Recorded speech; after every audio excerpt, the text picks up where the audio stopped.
All right. How you doing, Jim? Not too shabby. Yeah. Uh, It's good to see you. Keeping entertained. Yeah, I hope so. I hear you've got a lot of vacation hours to use at the Oh yeah. office. Of course, I'm not vacationing. Right. Spending that Yeah, time working. Yeah. yeah. I know. I got manuscripts to write. We won't get Yep. into that too much, other than got more ankylosaurs to name. That's for certain. All right. Yeah. Uh, Is there a certain Cedar Mountain one that you're working on right now? Several. Several. Oh boy. I need to get working on those illustrations because I told you I'd like to be able to do a draft one and see if you like it. So I'll do that at some point soon. But Yeah. Now I'm working anyway, on probably the top priority right now are the two from the lower yellow cat. nice. Okay. From the Berryasian Yeah. interval ones associated with these lower iron rich paleosols. And then the next one is where you've worked, Olling's Bowl, Yeah, yeah. is higher with the silicified peat beds or histosols. The Uh-huh. climate's getting it's still wet, but it's not quite as wet as where this older ankylosaur coming out. Gotcha. And we got a couple nice bones, so it's diagnosable, and there Nice. will be more. So That's we're really exciting. comfortable putting a name on it. If there wasn't going to be any more material, I'd be leery. Uh-huh. But we went back, checked the site with Josh Lively, Yeah. more bone coming out, including a beautiful neck spine Uh-huh. right on the surface. And okay, we're going to dig in here, and there'll be more elements. I'm going to name it. Use the humerus scapula because they were found together Okay. as the type specimen. Nice. Yeah, because it's It's always pretty tough with the diagnostic. bone bed, as you know. We've talked about this. Oh yeah. It's like, Yeah. okay, what do you make the type? When you're pretty comfortable, everything's from the same animal or Right. same taxa. You Uh-huh. can't prove it. It can be two taxa. Right. Our So you gotta Price find River two things in quarries, articulation. Yeah. yeah, our Price River quarries definitely have two animals. Uh-huh. They Um, both grow to gigantic size, yep. as ankylosaurs are huge. But they're really separate groups. They're very different. A lot of the skeletal elements are very different from each other. So Well, we can almost like tell them before apart completely. before we get too into the weeds about ankylosaurs, let's introduce you to the audience so that people know who Sure you are, thing. especially if people are just tuning in. So, yeah, Jim Kirkland, state paleontologist of Utah, works at the Utah Geological Survey. Jim, you've been digging up dinosaurs for 50 plus years on the Colorado Plateau. Um, how did you first get into that? Where did Well, you I get mean, your I was start? into dinosaurs from a little kid, Yeah. but obviously, I wanted to do paleo. I went west. I had poor high school advisement. Uh So huh. I was advised, you have an advisor like, what the heck is paleontology? Right. And looking the Yeah. catalog of careers. Oh, it's a subdiscipline of geology. Uh huh. Look through that. Where does someone go study geology? This is New England. Uh It's huh. like there are not a lot of geologists in New England compared to other professions. Oh, you want to go to a school of mines. Mm. Well, I ended up with this high school advisor pushing me, only applying to schools of mines. So I applied Huh. Colorado School of Mines, Idaho School of Mines, which is at the University of Idaho, Uh huh. Colorado School of Mines. It's its own place south of the University of Colorado, but separate school. And then the New Mexico Institute of Mining and Technology in Socorro. Uh huh. And, got accepted to all three of them. But, we Of had a bad course. winter. It was Yeah. cold and nasty in New England sometimes. And I Yeah. was sick of cold, nasty winters. And Colorado, which is a much bigger school, it's a pretty fine place to do geology. Sure. At the time, ROTC was required freshman Oh, year at least. interesting. Yeah. They made you Required. join This is up. during Yeah. Vietnam. Remember, this is during Shoot. Vietnam. This is the Right. early Yeah. 70s. Uh-huh. It's like, Oh I don't boy. think I want to be required to take a military course. Uh-huh. So I ended up going to Socorro, to the Uh-huh. Mexico Institute of Mining New Technology, Mexico, yeah. Yeah. and learned quickly that most engineering schools like that don't consider paleontology actually a science. Well, they're industry, so they've got no room to talk. I don't know. Oh, I know it. There's a straight geology program Yeah. too, but it's like it's not real science. So I got involved in student government and was able to talk our student, group into giving me and my friends money at a paleo Nice. club, Yeah, and we yeah. started going out and collecting fossils. And my first digs with dinosaurs were in the San Juan Basin in New Uh-huh. Mexico. All of those fossils that we collected are now at the New Mexico Museum of Natural History, Uh-huh. but this is before there was a New Mexico Museum of Natural History.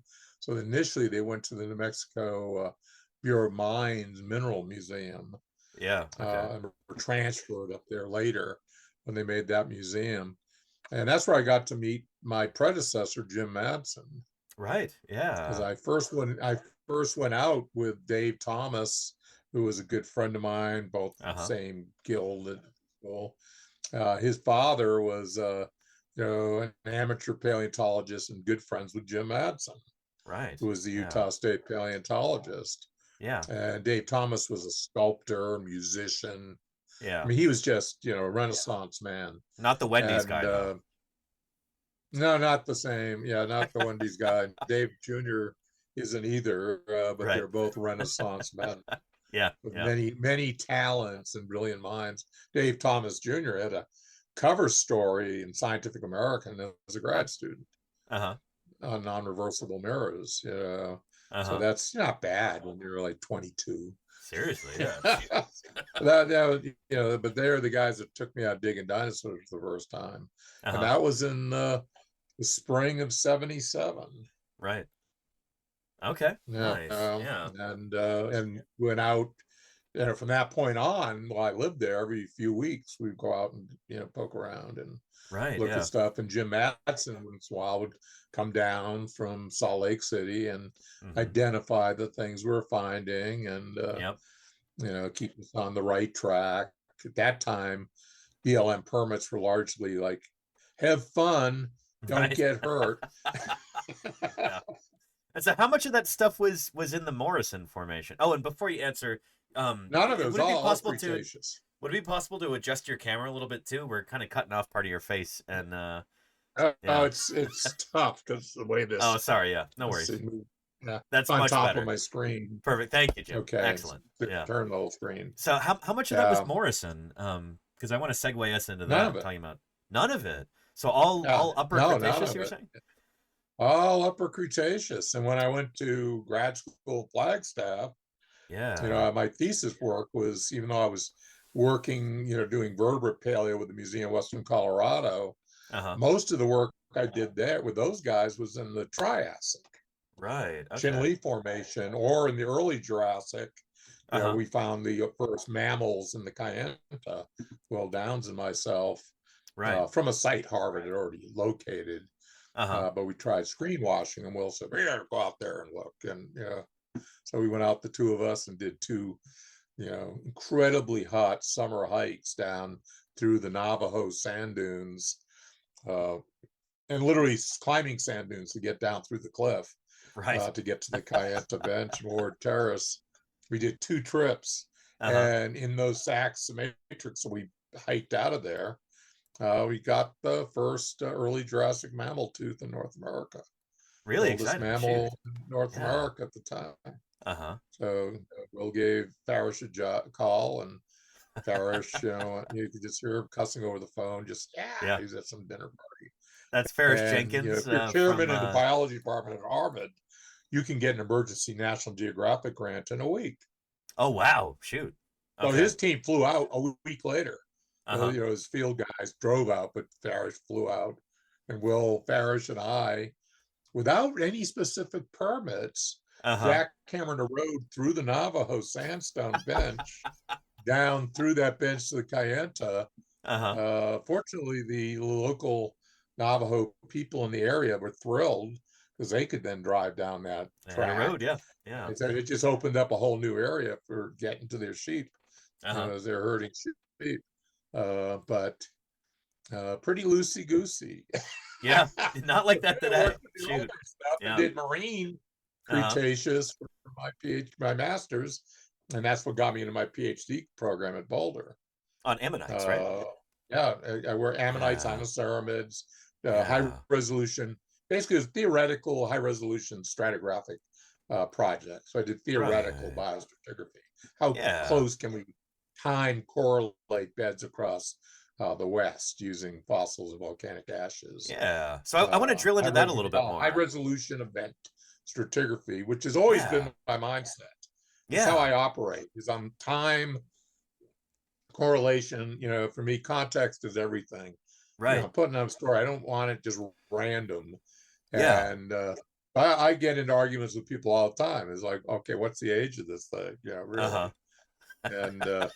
And there's very often get people that they decide it's X age. Uh-huh. Traditionally, it's been this age, so it's always going to be this age. Sure. Yeah. And yeah. So if it traditionally been thought to be that age, it's got to be Right. right. So let's talk about that a little bit, Jim, because I feel like that's something important to discuss. How can we use fossils to date different rocks, and why is that important for our understanding Yeah. of the history of life on Earth? Well, I worked in the marine realm, which things, Yeah. are smaller fossils are easier to find, things you can identify. Ammonites, Yeah. these beautiful coiled Yeah. shell cephalopods, very There we ornate, go. Yeah. and some are aberrant, but these things evolve very rapidly. So we get Hmm. different species about every 250,000 years.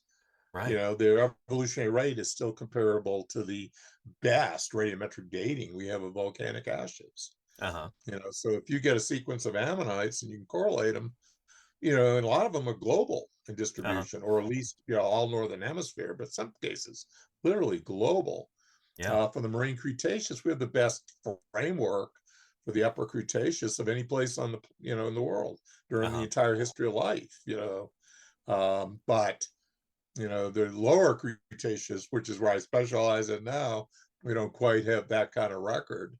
Uh-huh. But since these fossils only exist for a short period of time, if you find the same species in two places, you're looking at a pretty close link in time. And the work I was doing, we were tying it to volcanic ashes that we had Hmm. dates on, but also could track the ashes relative to the ammonite tree rings, 640 ashes in Uh-huh. the Western Interior Seaway. That's a lot of tree rings to tie. Some ashes are almost a half a meter thick.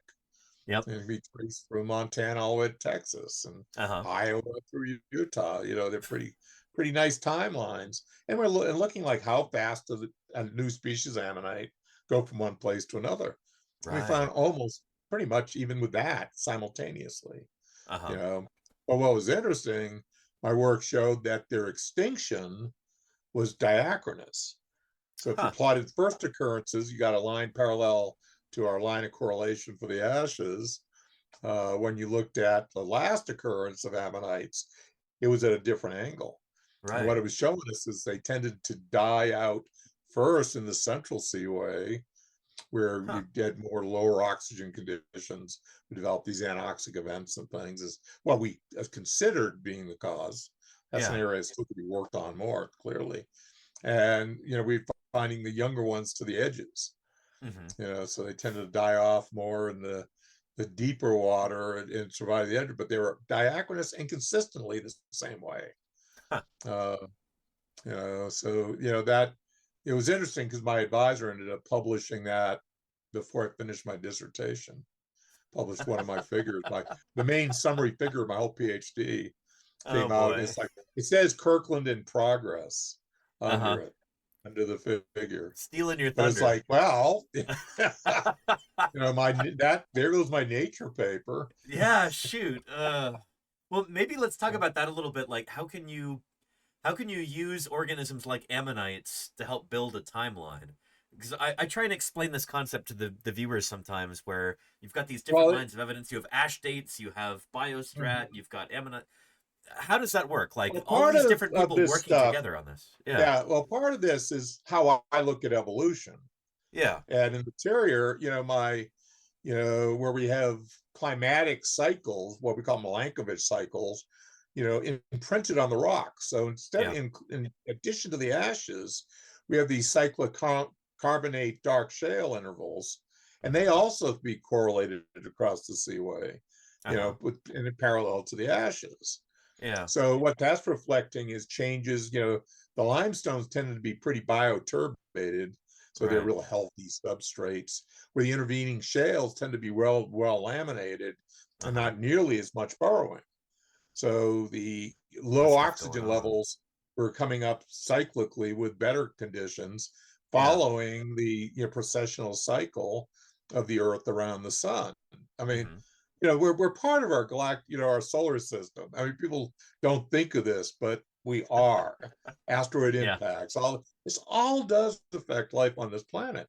Yep. But this cyclicity, where we're seeing with like inoceramid bivalves, where we have a very dense record, you see the varieties diversify as you go into these limestones, and then it contracts in those Uh-huh. shales. And there's a thing that had been put out some years back, and always hard to test, but reticulate evolution. Uh-huh. So when things are good, basically the genetic diversity increases. For humanity, things are pretty good. So our genetic diversity within humanity is expanding, Mm-hmm. you know. But if there's, a major like nuclear holocaust and surviving populations are only in a couple Yeah. little spots, the gene pool is going from this giant diversity that's intermingling, internationally, would Mm-hmm. become these isolated populations with much smaller gene pools. So when things get bad, the gene pool contracts, the diversity of genes Right. that we see in morphology in the You get a fossil record. bottleneck. Yeah. Yeah. And Yeah. when things get better, the diversification increases. Mm-hmm. So as this happens, you have isolation of populations, Mm-hmm. say in the interior. Oh, these are surviving and the embayment going to Hudson Bay, or, going up into the Arctic through Alberta, Sure. and then when things get better, these populations reconnect. Well, in a lot of cases, they can reconnect and you can have hybridization of these populations Mm-hmm. and evolution goes on. But in other times, you open things up again and all of a sudden they can't interbreed anymore. They Yeah. develop differences in behavior and whatnot. So you end up with a different species Uh-huh. where they're not interbreeding with each other. Right. And that's how I look at it. So, like mass extinctions, like asteroid impacts, are, like driving forces of evolution, Uh-huh. because everything's just going to diversify until you have something bad happen. Right. And that's when selection works, the whole thing with punctuated equilibria, they found that things tend to stay the same. All of a sudden, boom, things change. Hmm. Well, that's because of this kind of pulsating thing. Normally, you don't have a record good enough to Sure. see it that fine a detail. Vertebrates, Yeah. you just don't see that kind of data. Uh-huh. But this is what's going on, in any system when you're looking over tens of thousands to hundreds of thousands of years. Uh-huh. You'll have good times and you'll have bad times. A supervolcano blows up, kills, 60% of the land animals off in Western North America. Uh-huh. It's not a mass extinction, but it causes, A lot of stress. some evolutionary change. Some of Yeah. it's random. Like, Yep. well, at least I wasn't near the volcano, so my Exactly. genes Yeah. made it through. But may not been any selection involved in the process. Uh-huh. But that's how it works. So when you get a new morphology, a new type, because we have to look at physical features, Yeah. develop, depending on how they migrate or they reproduce. With ammonites, they have planktonic larval stages, so they distribute very quickly in the plankton. Uh-huh. Uh, they can travel for long distances very quickly. And since they evolve quickly, these pulses, butt off, new taxa and things go extinct. Certain morphologies disappear. Right. Basically, if you have the same thing, the same species, you're looking at a limited time interval. Mm-hmm. So, since ammonites on average are about 250,000 years, Huh. per species, if you Uh-huh. have the same ammonite, in two different places, you probably can correlate those rocks as being within that 250,000 year time interval. Gotcha. And that can be across really wide geographic spaces. We Over, can talk about different go states, different across the northern continents. hemisphere. as Yeah. far as we can tell with this stuff for ammonites. Uh-huh. Because they have these planktonic larval stages that go all the way to Europe and Japan. Shoot. We have taxa we find in Utah that you find in England and Japan. Uh-huh. You That's know, really you cool. know, Wow. Yeah. yeah. Truly But cosmopolitan. dinosaurs, of course, don't quite have that kind of spread. They have a pretty good Sure. spread. They're big animals. Yeah. Uh, and in recent years, we've discovered, the work up in Alberta and Montana and in Uh-huh. the San Juan Basin and Utah and the Comparowitz Basin, through the same interval, the Campanian, which is where we really have the best dated records over a big area. Yeah, yeah. We can see that, things do correlate over large areas. Things evolve rapidly. Yeah. Dinosaurs, have turnovers of about quarter to a half million years for a Hmm. species. Mm-hmm. So if you've got the same species in two places, you can pretty much guarantee you're looking, some people will say, oh, it's a million years, but it's a limited time interval. Right. But generally, it's going to be a half or a quarter of what we're seeing. There's only a couple of places we have that kind of age control. Uh-huh. But where we've had it, it shows that they've turned over very rapidly, and that's basically Montana, Uh-huh. Alberta, Comparowitz. They actually don't distribute as well as we would like, which is really kind of mind blowing. Hmm. And people are arguing about that tooth and nail Oh because yeah. in some ways it doesn't make a I'm lot privy of to some of those sense. arguments. Yeah. But Um, it's real. There's no doubt this stuff correlates. uh-huh. These sequences are continuous through like 5 to 10 million years. Right. So if you got a 10 million year sequence here, one there, they're overlapping. These Yeah. aren't like totally random little time chunks. The Right. record is such so we get them through intervals. And we've got So it's a lot to learn on that. But we got the data for the yeah. campaign in particular. We've got a comment in the chat about ammonites. Cephalopods today have pretty short lifespans. They live like maybe a year or a few years. Were ammonites the A same few way? years. I mean, they have, Yeah. ammonites would have been the same. All cephalopods. Yeah. They have this biologic timer in Uh-huh. their system where when they reproduce, they basically focus on rearing the eggs Yeah. and then they die. Uh-huh.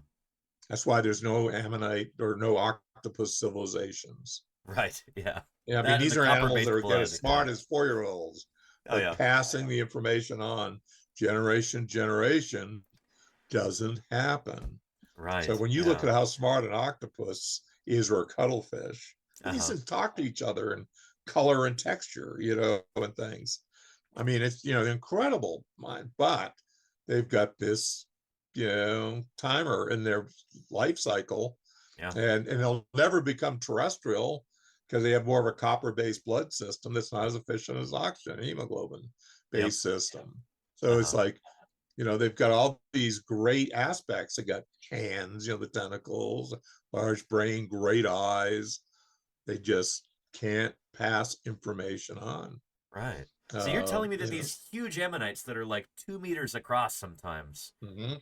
they're only living a couple years or something? Well, they those could be going 5 or 10 years. Okay. They grow Yeah. pretty quick, but Yeah, yeah. and in terms of how old an ammonite isn't as easy to do as with histology on bone. Right. Yeah. I mean, because people have said, oh, the chambers develop ever so often, comparing them to a chamber nautilus.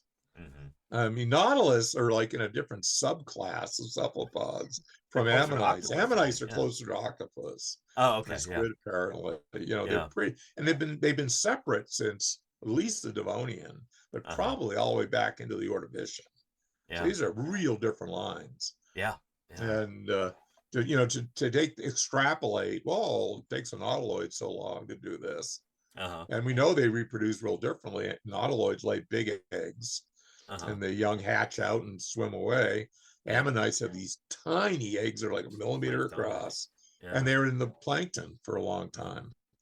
Uh, And that's probably why they died out, these mass extinctions, because the right. plankton gets hit hard, Uh-huh. in these big global events. Mm-hmm. Nautiloids, survive. We found that with gastropods, blutomorph gastropods, Yeah. which are around today, so we can look at them. They have, species with planktonic larvae and species that lay eggs. And if you look at like the Cretaceous Tertiary boundary, Hmm. basically the ones that had planktonic larvae got decimated. The ones that laid eggs did much, much better. Right. You Yeah.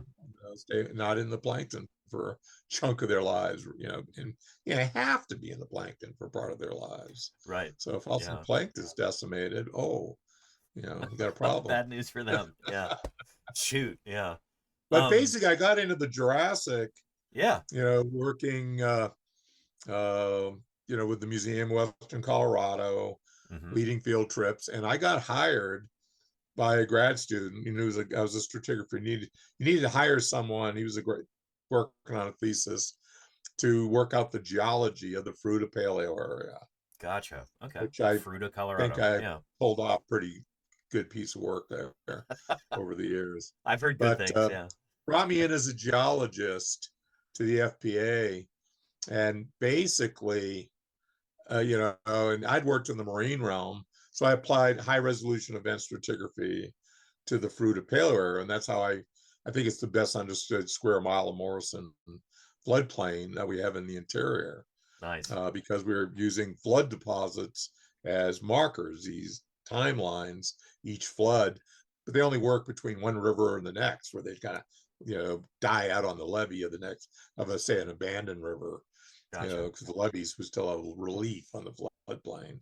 Yeah. But I applied that and reconstructed the floodplain detail and was able to figure out where we're going to find mammals and things.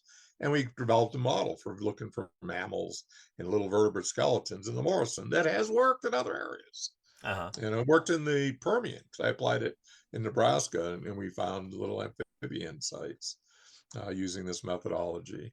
Which is, I'm pretty proud of that. It's a pretty good piece of work. But It's it cool got you me can. working in the Jurassic, Yeah. and the museum there. I was teaching in Nebraska.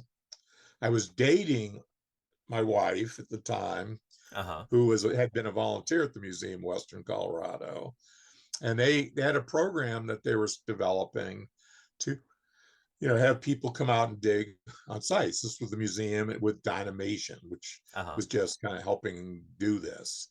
Yeah. And so I went out and led a couple of these trips and organized the people and taught them, how to dig dinosaurs and whatnot. Because I'd always done dinosaur digs. On Uh-huh. the side, just figured I'd never get a job doing that. There'd be like one job every 2 years in those Sure. years. But did well. And then when Dynamation was formed as a nonprofit for the Dynamation International Corporation that does the robot dinos, or Right. used to do them when it was still around, they hired me as their paleontologist and based me out of Fruita, Colorado. Uh-huh. And that basically put me into a Morrison full-time line of research, both at the MyGap Moore Quarry Hmm. and in the Fruita Paleo area. And I started working on that stuff pretty seriously Uh-huh. over those years, and found the first ankylosaur in the Jurassic at the Right. MyGap Moore Quarry, Mymore Pelto. Uh-huh. Which is Yeah. wild. I mean, the Morrison Formation had been studied for about 100 years prior to this. Oh And yeah, more had than anybody found any 130. scrap of an ankylosaur prior to your discovery? I went and looked in museums, like Yeah. scrap piles and turtle shell stuff. Yeah, yeah. It wasn't a fragment. Jim Madsen, who when I first got into this was still the state paleontologist of Uh-huh. Utah, Yeah. and he had me coming over and looking at like Cleveland Lloyd stuff, Uh-huh. and well, look at these vertebrae, and they'd be like juvenile stegosaur vertebrae and Uh-huh. things. I was like, none of these are ankylosaur. Weird. And that's how I got into the osteoderms of Ceratosaurus. Uh-huh. Because these osteoderms are nothing like any Thyreophoran. Uh-huh. And I was the one that, if you look at the big Ceratosaurus monograph, all the Uh-huh. photographs of the osteoderms, those are my photos. Really? Yeah, I Nice. didn't get any credit Yeah. for it, but that happens a lot when you're, Yeah. doing this Low on stuff. the People totem have pole. to, Yeah. Yeah. you got to develop a certain thick skin, because whether Yeah. you're an artist or a scientist, there are a lot of people that are going to walk away. Oh, Right. I forgot to say thank you. Uh-huh. Before we get back Yeah. into the ankylosaur thing, we did have a question about your Star Trek novel, and I want to catch this before we get too far away from it. I think I have it here. There we go. If anybody in the chat is not familiar, Jim actually wrote a Star Trek novel with Diane Carey. He's Would written a you? lot of them. Right, yeah. Would you mind telling us Yeah. the story of that? And also, uh, what's your Well, second this came up favorite? after I discovered Utah Raptor, Right, you yeah, know, yeah. because she was Well, reading the early publicity about it in '93. tell us the story You know, about that, because I know we have Star Trek fans in the chat. yeah.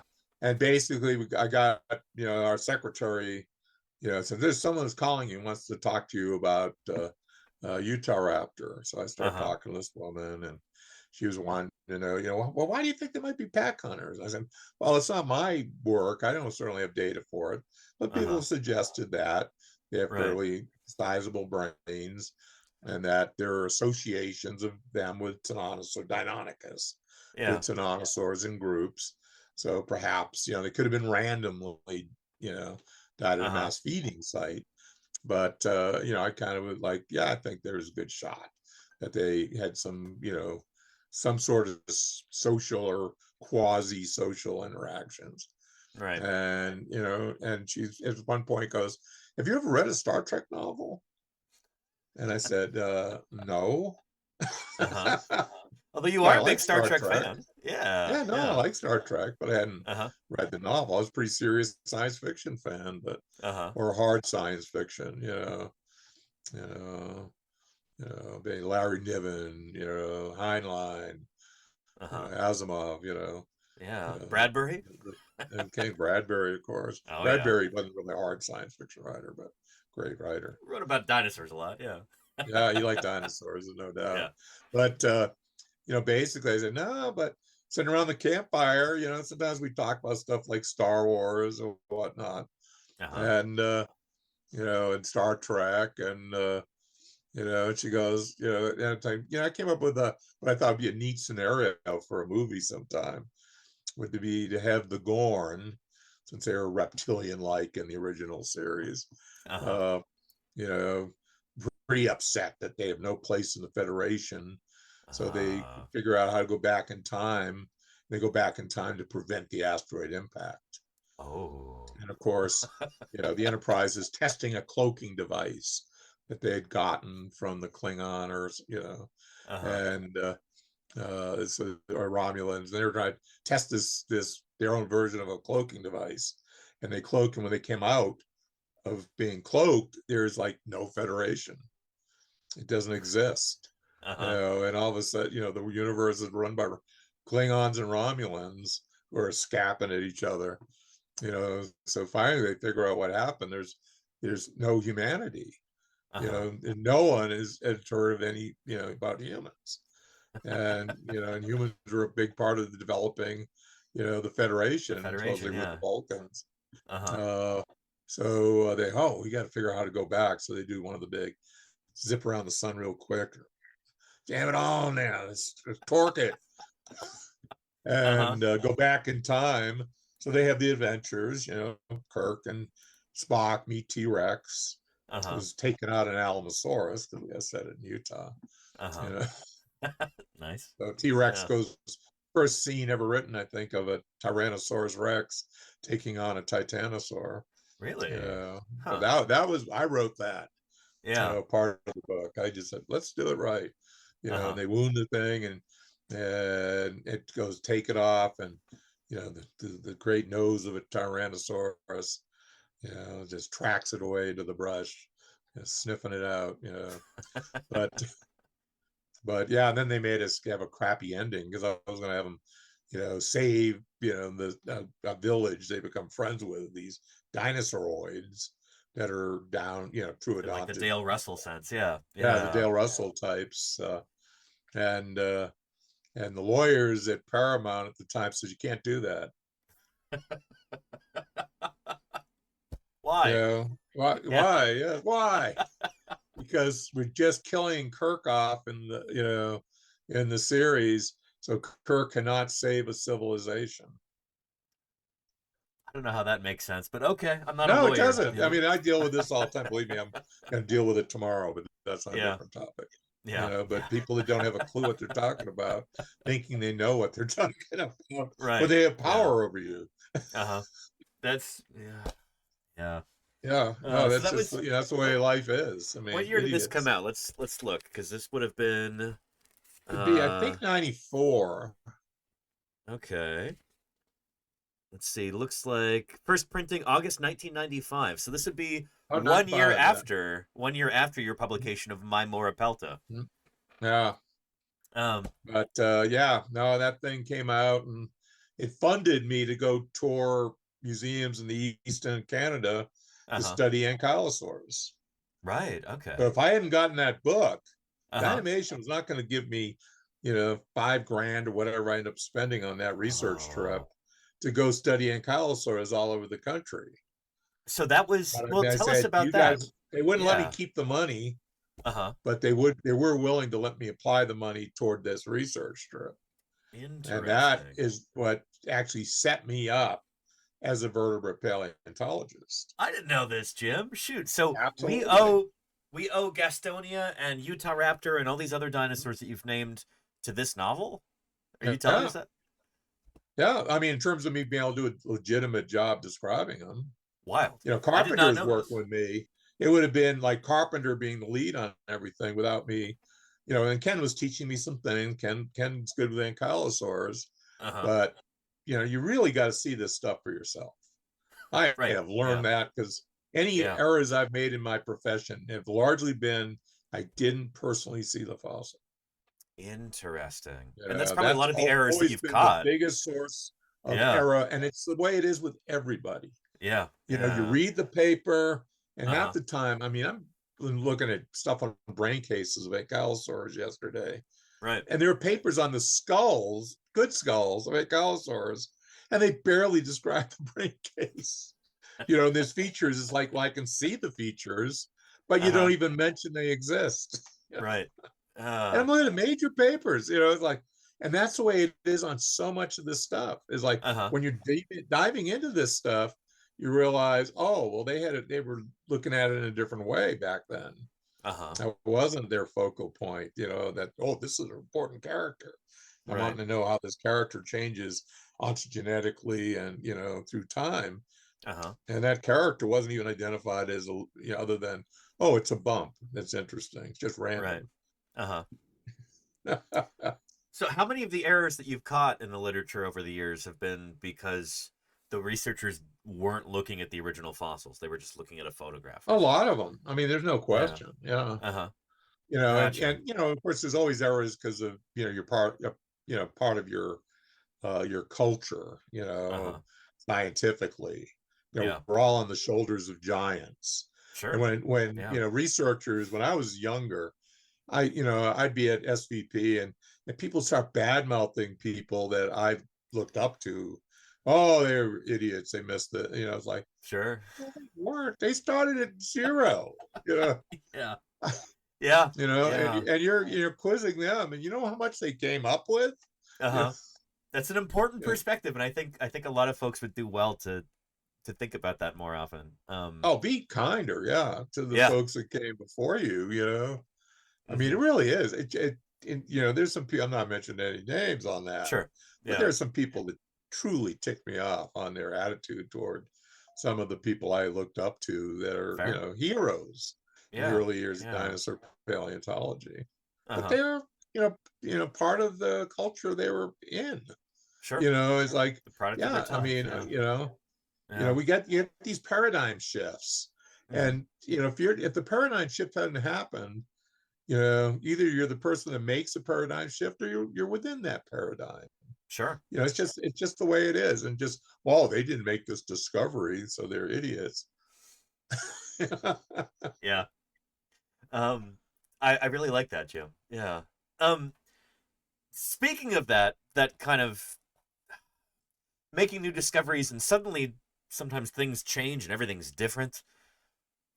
Ankylosaurs in the Morrison Formation. What did that change? Realizing that these animals It, were it there blew in that my ecosystem. mind when, Yeah, when I right? found it. It was like, and it was, and I Yeah. found it right before like the last week of the season, Uh-huh. you know, on 3 osteoderms, Okay. but they were, dorsal osteoderms at 3 of them. And it was clear these Yeah. are not, and I know exactly what 3 they were, Yeah. in my paper. Uh-huh. Remember, well, I wear one as a bolo type, a replica of it. Yeah, yeah. But, basically, and I saw that, I said, those are definitely not from a stegosaur. Those are ankylosaur Right. osteoderms. So I was going to Flagstaff to meet up with my partner Jeff Eaton, Uh-huh. who's an expert on microvertebrates in the Hmm. Cretaceous, a biostratigrapher. And Jeff and I were starting a big project in southwestern Utah to Uh-huh. look at the animals across the Cenomanian-Turonian boundary in Hmm. terrestrial rocks. And basically, Flagstaff, was the retirement home of Edwin H. Colbert, Right. who is Yeah. one of my heroes. And Yeah. I went to Love Flagstaff Colbert. for grad school because Colbert was there, Uh-huh. and worked with Ned, and we've been good friends, all through his last 20 something years of his life. Uh-huh. Uh, the Colbert Library was right there, which at the time was one Ah. of the larger libraries outside the Osborne Library at the M&H, the Uh-huh. dinosaur. Sure. And Colbert had almost everything. And at the time, the whole stack, other than Walter Coombs' PhD on ankylosaurs, of published literature on ankylosaurs was probably about an inch thick, Uh-huh. say 2 centimeters, 2.5 centimeters thick. That was the stack of published ankylosaur literature when I started this thing. I mean, I It's like was nothing. Yeah. amazed at how little there was. Yeah. You know, Yeah. Wild. I mean, it's just like, oh, I'm passing it. So, that's a big animal. It's got a lot of these big bony chunks on it. And, Uh-huh. Walter Coombs was probably a third of that stack, Jeez. of stuff. And his PhD was double thickness. It was a, massive tome. Uh-huh. Very old school, because he synonymized everything. So there were like 5 taxa of Right. ankylosaurs. I mean, I think there were 3 ankylosaurids, maybe 6, and 3 nodosaurids. And that Uh-huh. was it. Everything was, all the European stuff was Hylaeosaurus. Uh-huh. All the nodosaurs in the early Cretaceous, mid Cretaceous, were all Nodosaurus. Uh-huh. All the stuff in the upper section where, Edmontonia, Euplocephalus, you group those. You knew Ankylosaurus was separate. Uh-huh. And everything in Asia was basically Pinacosaurus. That was it. Right. That It was was just it. I mean, way that was overlumped. Yeah. Ankylosauria, Yeah, yeah. when he did his families of ankylosaurs. And, Wild. and delving into it, which I've done in pretty serious manner, his Hmm. thesis and, Nopska's stuff too. Nopska probably published more than Coombs, but he was all Uh-huh. over the board, different family relationships, every paper. Yeah. Uh-huh. See what Right. Nopska was doing. But Nopska was smart. I think I figured Nopska out. My Hmm. history of classification, which I've never published, is I've got a pretty good discussion of what goes on with Nopska over the That'd years. be a cool thing to publish, actually. I know Would that it's be like, doable? well, it's part of doing this phylogeny. It's like, Okay. just Yeah. the history of nomenclature. Yeah. Because I wrote it up to Victoria Arbor's and Phil Curry's big family tree. Yeah, yeah. And then at that point, we had been working on earlier, certain guy from the University of Utah, myself, Uh-huh. and he just vanished basically relative to this project. Uh, And that's not what I do. I just don't do that computer stuff. Like yeah. that. I knew the Fair. characters. I Phylogenies and created the stuff, yeah. initial matrix. Cladistics. But once, I stopped getting responses from him, it just Mm. fell by the wayside. I can't work on this anymore Uh-huh. until we get back on board. And then I can update it to the end. And never happened. So it Mm. pretty much goes up to 2016 or 2015 in Gotcha. terms Okay. of the history of nomenclature. And Hmm. since that point, after Victoria, it all falls apart. Oh, I see what you Victoria, mean. I go up to Yeah. Victoria.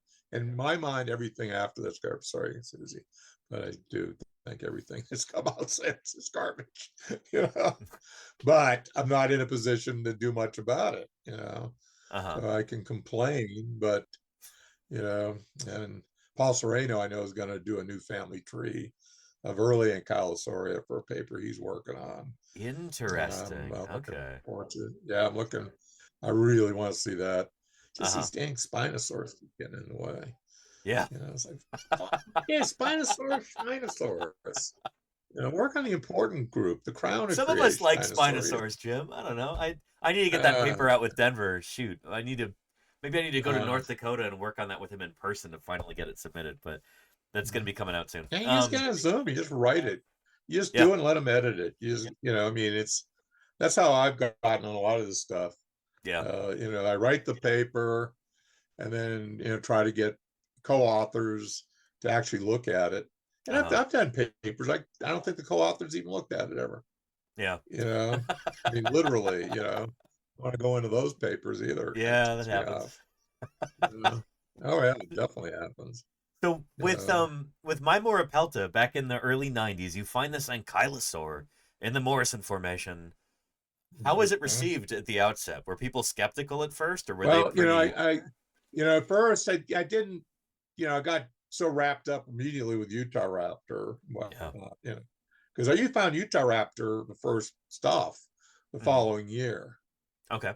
I mean, it's like, because when I was leaving Colorado to go to Flagstaff, I Hmm. stopped at the Moab Rock Shop, and Yeah. they had Yeah. this other ankylosaur in there, and Hmm. they said, "Oh, this is from the Morrison," and it wasn't. It's from the base of Cedar Mountain.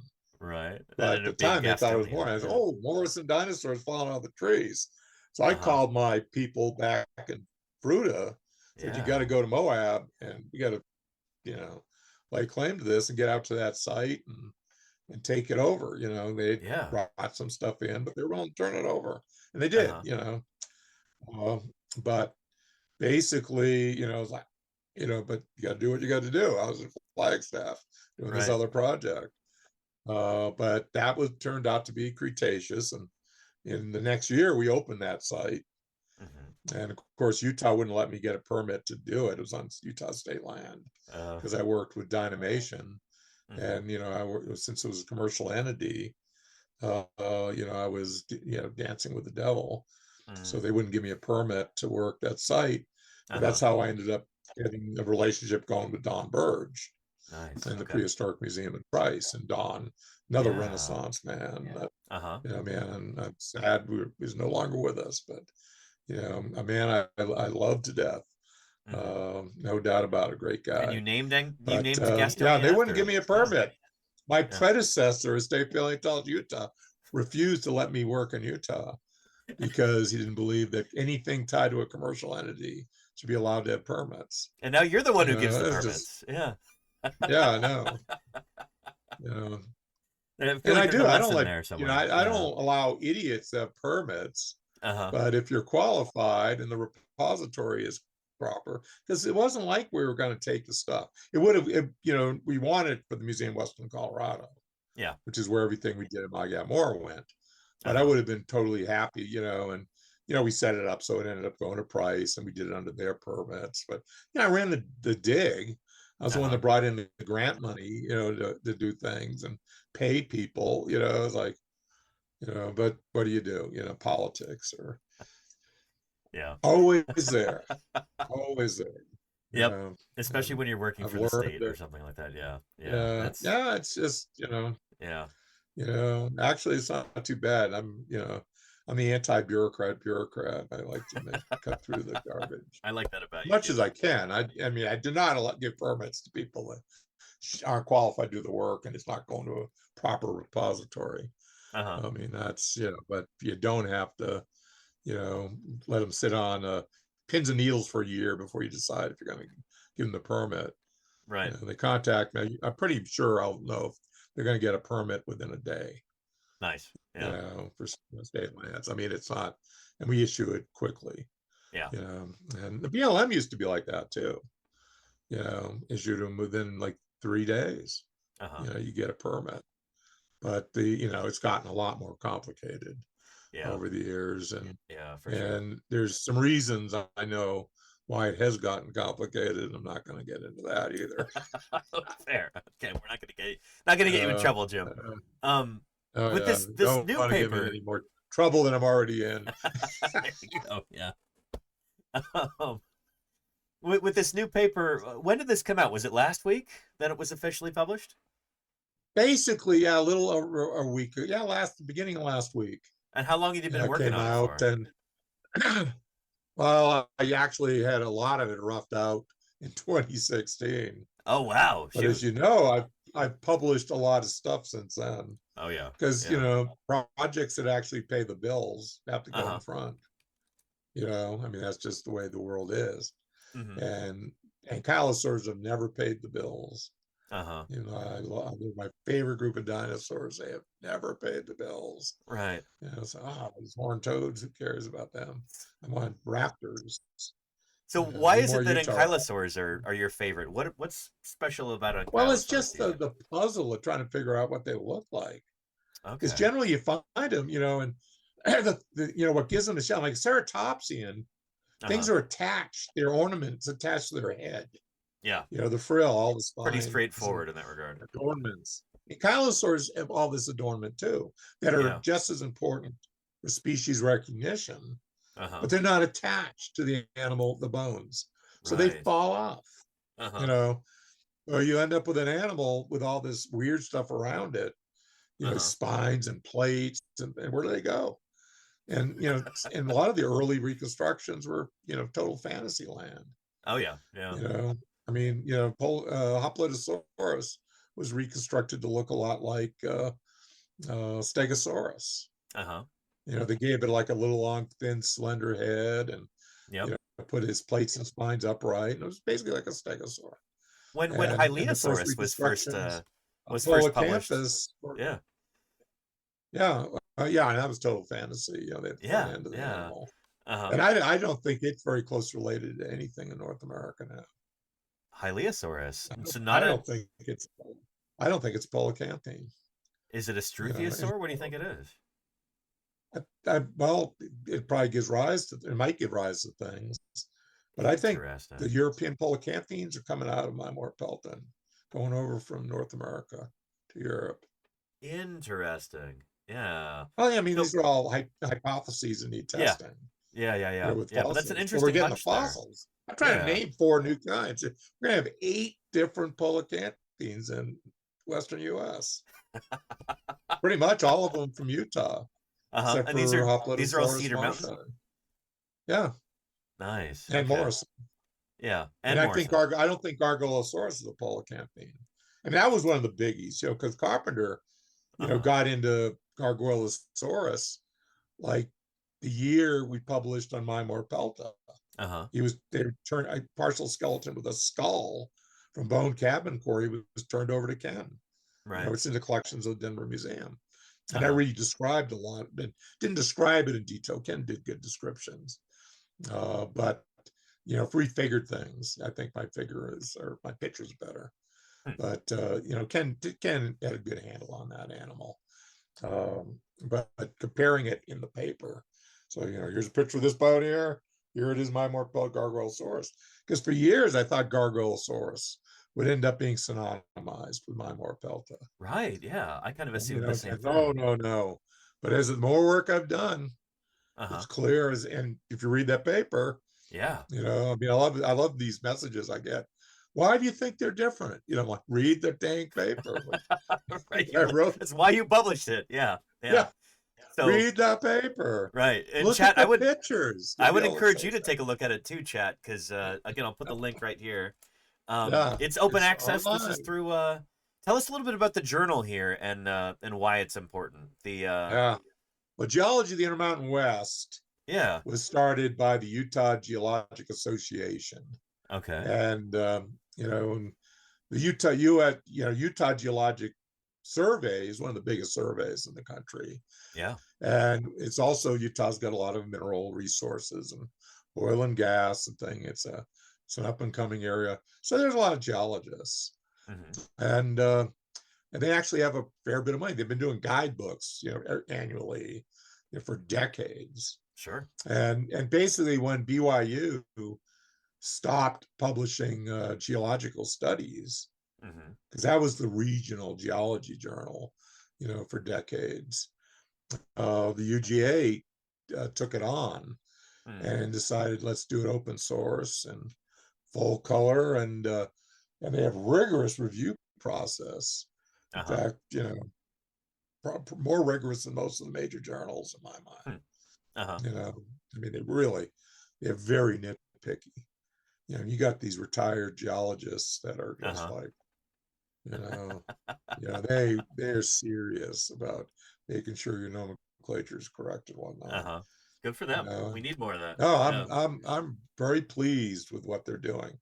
And if you Uh-huh. go through, and go and look at, go to the paper, then but you can just go to, the older papers. They've published, paleo, a lot of important stuff, and in geology, stratigraphy, lots of important major papers, because they don't have the same kind of page limits you see on print publications. Right. Yeah. So you see 90% of my papers are between 80 and 100 pages. But I like lots of pictures, Yep. lots of diagrams. I like full color. I mean, I love that as a publication Right. source. Here, And the week I come out with it, it's everywhere in the world. I'll go ahead It's and open scroll through source. it for the audience here. But there really are a ton of figures here in this paper, Jim. It truly is impressive. Um, Well, in that the figures, what I say, uh-huh. some of it will hopefully hold up. Right. My measurements will hold up, Uh-huh. things like that, my descriptions. But the pictures, well illustrated papers last Hmm. forever. Right. No one's going to do this again. There's no People point. will be referencing this for a century Yeah, they'll afterward. reference it for centuries.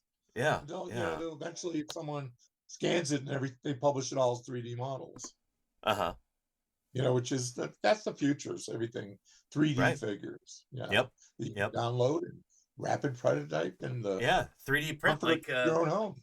Papasaurus skull that I have right here, Euplacephalus. There's a Gastonia, I think shoulder spike or other spine right there. Yeah, It really is the that's the future. Like I agree future. with you. Yeah. The Yeah. democratization of paleontology. The public loves this stuff. Right. And Yeah. I mean, I deal with people that have their opinion and they'll never change it. Yeah. It's the way it is. But one very recently that's fantasy. Yeah. They say when you realize that, disengage, just Uh-huh. done. Yeah. You won't change their minds, and that's okay. Now they're gonna hate me forever, but that's what can you do? Yeah. you But this know? is and with a paper like this is what you would call a monograph, right? Like it's very Oh in yeah. depth. Yeah. Yeah. Um Describe things, figure everything we had. and We so this is figured a every element, pretty much every element of um, um, Limor pelta from the type locality. right. Yeah. Uh, every Gargoylosaurus element we refigure. So this is truly a Multiple views. paleontologist's paleontology paper where this Yeah, is as written well for as your a lot of colleagues. fossils from other sites Yeah. that have never Yeah. been figured. Uh-huh. You know, So this is going to be tremendously useful to a lot of other researchers who work on ankylosaurs, even if it's not like a super high profile, exciting paper that's going to get a lot of press coverage. yeah, I'm not naming anything, Right. but as Yeah. I'd say in the thing, how do you differentiate these species in the morrison? We have two Right. species Yeah. superficially that look real similar. Uh-huh. You look at the mount of Gargoylosaurus and the mounts that are out of Mimor pelta. Yeah. Superficially, they look very much the same, Uh-huh. largely because they were mounted by two different groups. It wasn't Hmm. the same person doing the Yeah. mounts, but both groups used elements from both taxa. Right. So they're basically both of them are composites Right. of Yeah. the two taxa. So when you Uh-huh. see a mounted skeleton of this, I mean, that's why I, put the figures out that I have that cover picture, Right. that I put on the thing. Uh-huh. Like, okay, here's elements of Mimor pelta and Gargoylosaurus. And, the plates, the armor are very different. Yeah. Yeah. And Gargoylosaurus has fused rings. Uh-huh. Fused cervical We have rings? no evidence Oh. that Mimor pelta or any polacanthine has fused rings. Interesting. They have ring Okay. elements, but they've got base plates coming off them, but they're not fused together. Huh. Scytosaurus, they interdigitate, but aren't Right. Yeah. fused. Yeah. And that's kind of how it is apparently in the Polacanthines. Right. They never develop a full ring of fused bones. Nodosaurs tend to fuse the abutting bones. Okay. But ankylosaurs create that underbone plate, which is probably the root out of the lateral spines, and it just goes right across the whole back of the animal. Interesting. And Gargoylosaurus, you have an underplate bone that things fuse to. I think Gargoylosaurus is related to ankylosaurids. Interesting. I And don't think Mymorapelta is related to nodosaurids. Related Polacanthines and nodosaurs. So you think the split between nodosaurids and ankylosaurids is way back in the Jurassic? Oh, absolutely. Okay. Interesting. But there's, and this is, I'm sure, what Paul's going to come up with. You've got this bush. I mean, look at Skippy Melix from Morocco. That's a side branch and a half. It's got a full ring on the neck, first ring. Yeah. It's got a midline piece of armor. Carpenter speculated that Gargoylosaurus has a midline piece of armor on the first ring. And Skippy Melix definitely does. It's fused to the ring. It's definitely there. Everything else is paired, but the first ring, there's a midline element. We've got that in Dracopelta in Portugal, the new articulated skeleton that Joe Russo is writing up. It's got all three rings. It doesn't have the lateral margins on, but it's got the main part. What age is that critter, Dracopelta? Articulation of the skull. What's this? How old is Dracopelta? Probably Tithonian, Upper Jurassic. Oh wow! Okay. Yeah. Interesting. Yeah, it's the most complete dinosaur ever found in Portugal. Yeah, but it's got all the armor in place over the back and stuff. It just doesn't have much lateral armor. Sadly, and it doesn't have the feet. They're right. Yeah. Pretty classic for this stuff. Right. And Kylosaur feet. It's like, I know they're important. But who's there's not enough of them to make it very useful. Phylogenetics. And speaking of that kind of thing too, for most of them. Do we have any kind of hunch as to what Mymorapelta and Gargoylosaurus are doing differently ecologically? Because they're not contemporaneous, right? I mean, are they stratigraphically separated? Do you think they overlap? Oh no, all the Mymorapelta are in like the brushy basin of the upper half of those. Okay, so way up there. Gargoylosaurus, the holotype, is in Bone Cabin Quarry, which is upper Morrison. No, pretty high. Oh, pretty high. Okay. We have Mymorapeltas that go up higher, but it's in the middle of what I would say the upper half. So it overlaps Mymorapelta. All the other Gargoylosaurus specimens everywhere are from the lower Morrison.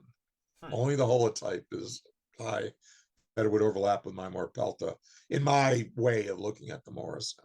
Sure. I mean, Susie Maidman might not agree with me on this, but Susie and I don't agree with a lot of things. Sure, we can ask her about it when I interview her in a couple weeks. Maybe. Oh yeah. No. Yeah. And I think the world of Susie. No, don't get me wrong. Me too. Yeah. I think she's great, but I don't agree with some of this stuff. That's science, Yeah. Yeah, that's the way science goes, and it's like, you keep it friendly, people. Yeah. Like, so the way that you look at it with these critters, there's no way in the world that these are members of the same lineage, and it's just chronospecies over time. Like these are they definitely do overlap. Yeah, they do overlap. Okay. Yeah. The holotype of Gargoylosaurus overlaps the range of Mymorapelta. But I think there could be as many as 3 species of Gargoylosaurus. Interesting. Okay. I said in the paper. You haven't read the paper. It's 81 pages long. It's like in the abstract. I did my best. But yeah, no, I did see that part in the abstract. I got through like the first 10 pages or so. But there's a lot to it. I understand. Yeah, and I'm trying to play this up for the drama of it too. I'm like, abstract? Really? Oh, interesting. 3 species. It's a broadcast. Yeah. Well, possibly. Yeah. The Mei Lin thing, which sold off piecemeal. Yeah. That if just that had all been together, you might have put a name on it. Right. Yeah. But I really do. I think it's distinctive enough. from the Interesting. typical Gargoylosaurus stuff. I would have kept it in Gargoylosaurus, but it might even have fallen out of the genus if we had more Right. of the skeleton. But the pelvis, from the Simon quarry, which is the upper part of the lower yellow cat, lower yellow cat, the upper part of the lower Morrison. It's Yeah. associated with Allosaurus Jim Okay. which seems to be the older Low insertion. Allosaurus. Yeah. Yeah. And it's got the cervical ring is Uh-huh. the only part in common with the type of Right. Gargoylosaurus. It has little ossicles fused, in the ring between the larger elements. And Ken describes that as just, it's bigger. Uh-huh. That's an ontogenetic thing. It's just fusing with, ossicles in between the larger elements of the ring, Uh-huh. to the ring. Victoria Arbor, in her work with, Anodontosaurus and Sure. and Euplocephalus and whatnot, she looks at the ossicles on the rings between elements as being of taxonomic significance. Differences between And it species. might Yeah. be. That's Uh-huh. one reason I didn't name it. It's like Right. maybe, maybe Uh-huh. not. Yeah. But if that could, if it is, it could be taxonomic in significance, or it could be, the plates look similar. But then when you look at Dry Mesa, Uh-huh. where we have some classic plates of Gargoylosaurus, and they're big, broad triangles, very Uh-huh. straight backs on them. If you look at those plates, they compare very much with the holotype material of Gargoylosaurus. And Huh. we've got a beautiful scapula coracoid in that site. Uh-huh. And the coracoid and the scapula does not expand, to the back. Scapula is hard to position because they're along the side of the animal. So Yeah. proximal, or is it cranial versus, caudal, because they're kind of horizontal, Yeah. but not quite. They're kind of, yeah. Describing the orientation of a scapula Right. is really tricky. Uh-huh. They need their own terminology for dino scapulas. But Right. basically the blade, as it goes to the end of the blade away from the glenoid, is very parallel in the one from Dry Mesa. Hmm. It's pretty broad in the one from the type specimen, Uh-huh. which is interesting. That is interesting. And the coracoid is huge with the Uh-huh. type specimen, Right. which is a similar size animal. So it makes me think that the scap coracoid, and it's like they're two chunks, which Huh. also make it tougher to deal with. Uh-huh. But makes me think, that they could be different animals. Dry Mesa, is also associated with Jim for Allosaurus. Right. I think So low in it's section. pretty high. It's high lower Morrison, Okay. as is Simon Quarry. Uh-huh. But this stuff it's close enough that you appreciate it when I don't throw a name on everything. I do. Yeah, that is an impulse Say that I think a lot of maybe, paleontologists would do well to avoid, but yeah, not it's naming like every scrap as a new species. I yeah, think we all appreciate that about your work, Jim. Um, it's like yeah. look at it, find more fossils. Uh-huh. Let's see what we got. So there you go. If there's a young ankylosaur researcher out there looking for a project, looking to maybe work on a If new there's a young taxon, ankylosaur researcher out there that's ambitious, call me. there you go. Yeah. Let's redo the phylogenetics of Ankylosauria. Nice. Yeah. That needs it bad. And Uh-huh. Paul, I talked to Paul, Paul Sereno Sereno? about it. He's Yeah. just working on the basal ones. Gotcha. Okay. He goes, oh, it's too much to do them all. Well, that's like I said, it's an open niche. That's exciting. There's a project out there for somebody. I think we should do So, them all, but I think we don't have to do every species of euplocephaline. sure. Okay. I think There's a lot. that's gonna be a reasonable clade. Yeah. It's like, let's get the best stuff, maybe a couple taxa, but we don't have to do 6 taxa up there, whatever it is. Don't want to get bogged down Because that there. just ends up Yeah. creating noise. There's Is so this many of valid? Is it them. not? Oh Yeah. yeah. Oh boy. We ended up with, in our phylogeny, when we're trying to do that, like the cervical rings of euplocephalines Uh-huh. You have multiple characters for every element, osteoderm on each ring. So there's like 40 characters tied to the rings. It's like, this is Just the rings of nuts. armor around the neck for Each everybody watching at ring home. has, Yeah. like 3 to 4 different characters tied to Uh-huh. each ring individually. It's like, That's no. bonkers.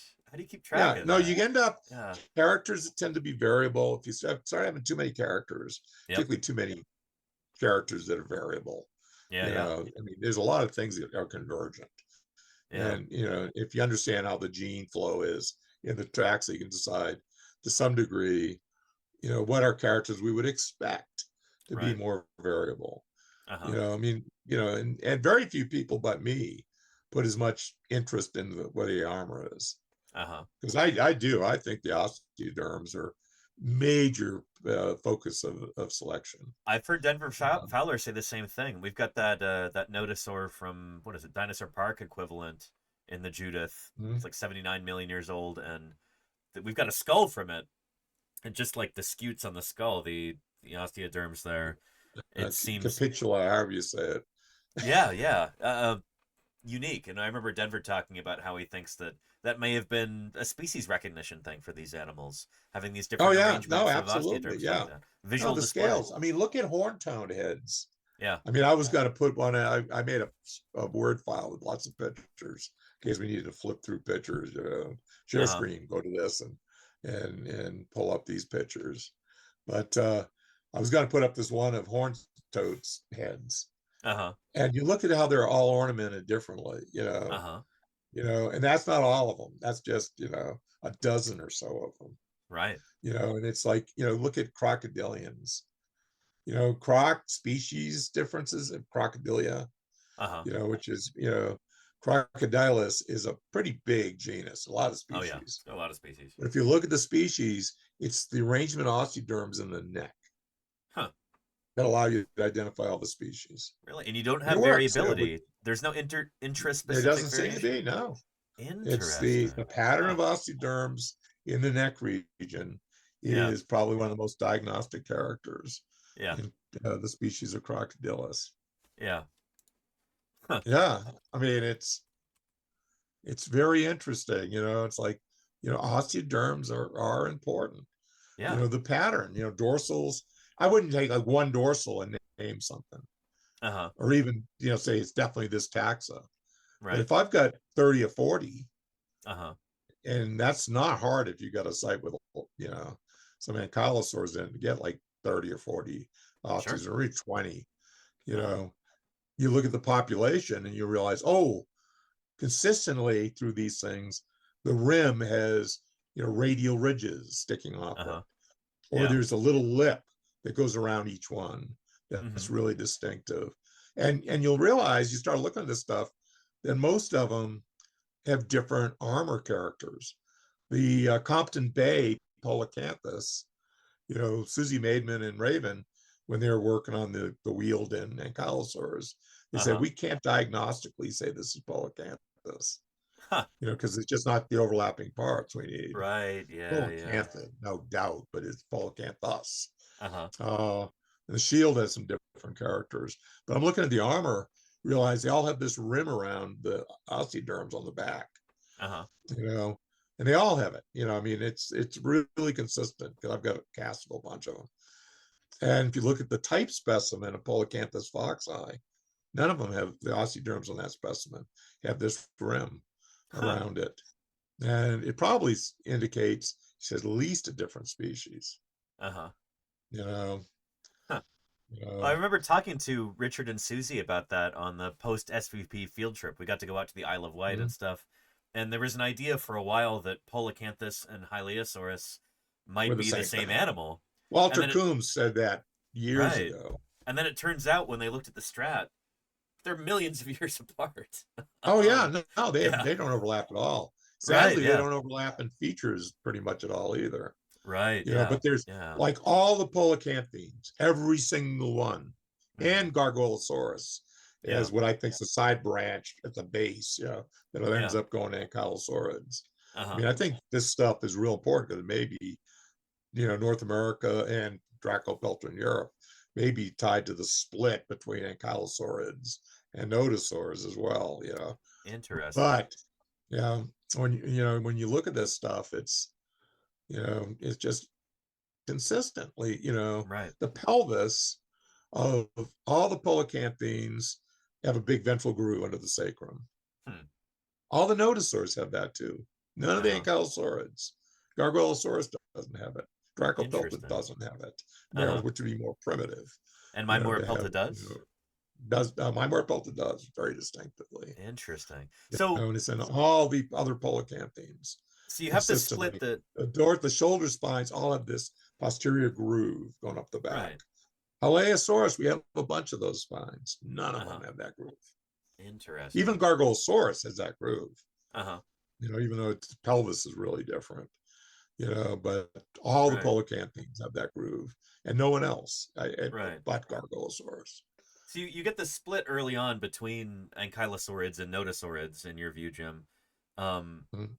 does that suggest a difference in ecology early on, or do you think when you're looking Well, at the fact that Mymorapelta they and overlap, Gargoylosaurus, yeah, are they? is how Yeah, are they niche partitioning? yeah. Are they eating different things? Gargoylosaurus. I mean, we don't have a good set of premaxillas Right. for Mymorapelta. Uh-huh. Once we get up to Gastonia, we do, Right. and they have a reasonably broad muzzle. You Uh-huh. know, Gargoylosaurus is a pretty narrow muzzle Sure. compared to the later coelacanthines. Yeah. But we don't know, you know what's going on with that for sure. Mm-hmm. Huh. And Gargoylosaurus may be tied to the ancestry of things like Mymorapelta. It Uh-huh. just survives later, Okay. and because the pelvis, that's a primitive character. Uh-huh. The groove is the drive character. Okay. So you have to really differentiate what's primitive and what's derived. Mm-hmm. You know, the bent ischium. We don't know what the ischium looks like in Gargoylosaurus. Uh-huh. You know, but Mymorapelta has a big angulated bent ischium, where Uh-huh. most nodosaurs it's evenly rounded. But Gastonia has an angulated bent ischium. But Lori McWhinney has a smooth curve like a nodosaur. Uh-huh. I mean, I don't think Lori McWhinney is Gastonia. Sorry, Think it should be a Ken. different genus? I think it should be a different genus, but I'll let someone else do that. Interesting. Wow, you I heard it don't. here I don't first, want to get Chad. into that mess. Ken will yell at me. Yeah. Yeah, But yeah. returning to the ecology question though, how would you go about testing that? If you were advising a student here, Jim, who wanted to see whether or not It's pretty Mymorapelta. hard to test it Yeah. because they both have short legs. Well, Yep. how short are the Gargoylosaurus legs? We don't know. Hmm. Uh-huh. I mean, look at what I figure. There's almost Mm-hmm. no parts in common. Right. Yeah. It's like That's tricky. Hylaeosaurus and Photocanthus. Uh-huh. I mean, you got a beautiful femur for Gargoylosaurus. Uh-huh. Not a single Mymorapelta specimen has a femur. Shoot. Yeah. I mean, there might be a fragment preserved at Cactus Park and that stuff, but it's not Uh-huh. enough to tell us anything really. Right. So we don't have femur. We've got a beautiful humerus, ulna radius, Uh-huh. front leg of Mymorapelta the holotype. Beautiful Right. now. The humerus of Gargoylosaurus is fragmentary, except the Uh-huh. distal half. It seems to be massively bigger for the same size animal, apparently. Mm-hmm. But it's distorted much more. My more Pelta one is like perfect 3D. It's Uh-huh. one of the prettiest bones I know of. It's a drool upon Talking bone. about the humerus right there? Yeah, of I'm that. showing it on the screen right now, and it is gorgeous. Yeah. Yeah, it is Really nice. beautiful. Uh-huh. Now, if I do the shared screen, wherever that is on this thing, Yeah. I don't even see where it is on this because I've got you. Claire Burr was asking or Wild Luna was asking what are the horizontal lines on the bones? Those are probably breaks where they've been filled in with water putty or some other Where's material, right? this? On the humeri, Uh, and mostly ulna and radii for my Morapelta. There's these like white squiggly lines that go across, and that's breaks in the bones that have been filled in with water putty, right? Not water putty. Let me go to my Marpelta. Some sort of I've epoxy got it on or my something else. screen. Yeah. Yeah, if it's just glued together. Yeah. Yeah, it's just the glue seams. There's no real fill. They're good. Those are good Oh, nice. Okay. matches. Cool. Oh yeah, Cool. no, they're all matches. I'm looking at the Yeah. coddles. Well, those are yeah. That's oh sorry, I'm looking at the coddles of I'm looking at figure another 26 new right now. dinosaur. Yeah. Okay. Yeah. Up to it. Oh, nope. I have to go down to it. I've got all these pictures. I threw up some other stuff too. Okay. Yeah, those there's good fits. That the lower Excellent. Yeah. humerus, there's a couple breaks. There Yeah. always is, and but They're there's no fossils. missing bone. Yeah. If you look at that, the next image, the humerus from Gargoylosaurus holotype, There we go. which Yeah. is I got that right heavy. here. Yeah. Yeah, and you can see there's some serious fill on that one at the top. Yeah, for sure. Up Yeah, here. Yeah. yeah. But yeah, the humerus, man, I mean, there's cracks. Uh-huh. Some of that might even be natural break. I don't think that humerus has ever been broken. Uh-huh. It came out of the quarry like that. It's not like It's you got really glued pretty. Yeah. together. It's a Yeah. beautiful bone, and the other element is like pretty flawless. I like your But use of they're all the cracks, and you get a yeah. little bit of mineralization and cracks associated. But those are pretty complete bones. Right. How did you Those are as settle on nice as you ever get. the color red for the background too? I don't see that a lot in monographs. No, well, What's I the reasoning screwed there, up. Jim? I photographed them Yeah. on red velvet. Okay. I Okay. had this red velvet. Normally, you do black velvet or, Yeah. Yeah. you know, Maybe a dark thinking, blue. oh, this would be good for slides. Uh-huh. But then you get backlight coming up from the red. The red So glow if you around look at them. these Yeah. things closely, the bones have an aura of red. They do. Yeah. I'm seeing that. Yeah. Yeah. So basically, if I mounted them on a white background, they'd look stupid. Uh-huh. So I put them on a matching red background. It's eye-catching at least. It's But striking. yeah, I wouldn't do Yeah. that again. Okay. Fair. Cedar Mountain one is everything's on a white background. Nice. Yeah. Because even if it Yeah. was black, you'd have a darker thing, Uh-huh. but you would, but neutral. This is one of the things teach people: do not photograph stuff from plates Right. on color backgrounds. Yep. They make prettier slides, Uh-huh. no doubt, but no, that was a mistake, and I had to stick with it because I was like, You there's have to commit to it, days yeah. of work on the photography, days, and there's Yep. no way, and it wasn't even in the same state. Because when I Uh-huh. was doing all that work, I was living in Salt Lake, having to drive Right. to Colorado to work on it. Because this is So I did, MWC, that's Museum of Western Colorado, that's in Fruta. yeah, yeah, Yeah, okay. yeah. Their Near Grand paleo Junction, collections Colorado. are in Fruta. Yeah, yeah, yeah. Yeah, Um, yeah. Interesting. That's a funny tidbit there. The red oh velvet. yeah. No, Yeah. what was it? I was just talking to Mike Benton about that. Uh-huh. Why are they red? Well, I Mark like Lowen that gave me a lot story. of garbage about it too. Yeah. Says, well, you should rephotograph. And I said, no, I'm not going to rephotograph everything. Yeah, I don't have drive the all the money, way back out I there go all and the way and I have to get a hotel and, yeah. and do it on their schedule. I mean, it's, studying another collection is not free. Right. Yeah. Just do it, redo it.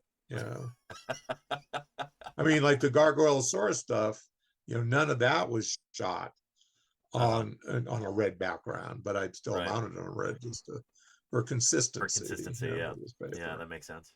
Yeah. Yeah. Huh. No, it's always entertaining Now the dealing with this Gargoylosaurus stuff. material, is that all at Denver now? Yeah, well, yeah, it's all Okay. the main stuff is at Denver. Yeah, yeah. There's a debate uh, on what's his name? Space name Grand Large. Not Josh. Oh, what's his first name? He's at Miami with Kerry, his preparator. Oh, okay. I don't know his name actually. Yeah. Yeah, Sorry. I know his name. I'm feeling that stupid. We just Um, interviewed Carrie a couple weeks ago. Uh, That was a lot of fun. Yeah. yeah, Kerry's response. Well, you've seen the stuff on the Argentinian stuff. Yeah, yeah, Yeah, yeah. yeah, I still it's need to like reply to that Kerry's thread. interested in that, as is Matt Lamana, which is good. Right, yeah. Helping them out. I mean, there's only so much. I mean, she knew me because I had been contacting her relative to Jose Bonaparte Hmm. off and on for like 20 years. Right. So she knew who I was. I've had dinner with, stuff like that, Uh-huh. but it's like, I'm not in a position to develop a program with Argentina. Right. It's not going to happen. Right. But so I'm trying to help out, It's great that you can I put think them it in was some, contact with other people, and that's what it's all about, you know? Yeah. oh yeah, no, make those connections because Yeah. there's no way I'm going to set up a field program in Argentina. Right. No, I'm not. I'm in my 70s, you know, And you belong to sure, Utah I'll be now. happy. You are Utah's native son. Oh yeah, I mean, we've got Yeah. so much to work on. I mean, you got to visit other collections and things. Oh yeah, of I mean, course. Yeah. I could see going back to Denver, and I've got to go down to BYU and photograph a bunch of stuff. Yeah. That's not far. Right. I can do BYU on day trips, but Well, like we were talking about it's over the just phone, Jim, I'm going to be visiting DMNS hopefully in February, and I'll take pictures of whatever you want me to there. okay. Another thing to point out. Yeah. Look at all the osteoderms of Gargoylosaurus, Which figure is not this? not the plates. It's what figure, I don't know. It's near the end, so it'd be like figure 38 or 39 or Oh, okay. boy, osteoderm. Uh, Got the Mimor to fit, osteoderms all figured on one plate. uh-huh. Then the next one is Gargoylosaurus's holotype osteoderms, which Okay. haven't been well figured before. There we go. I got it here. Yeah. Yeah. Yeah. And one of the things that was noted in an abstract by Grant Large was the fact that there's a depression on some of them lateral to the medial ridge, Okay. which is, so he identified the stuff from Hanksville Uh-huh. as being Gargoylosaurus.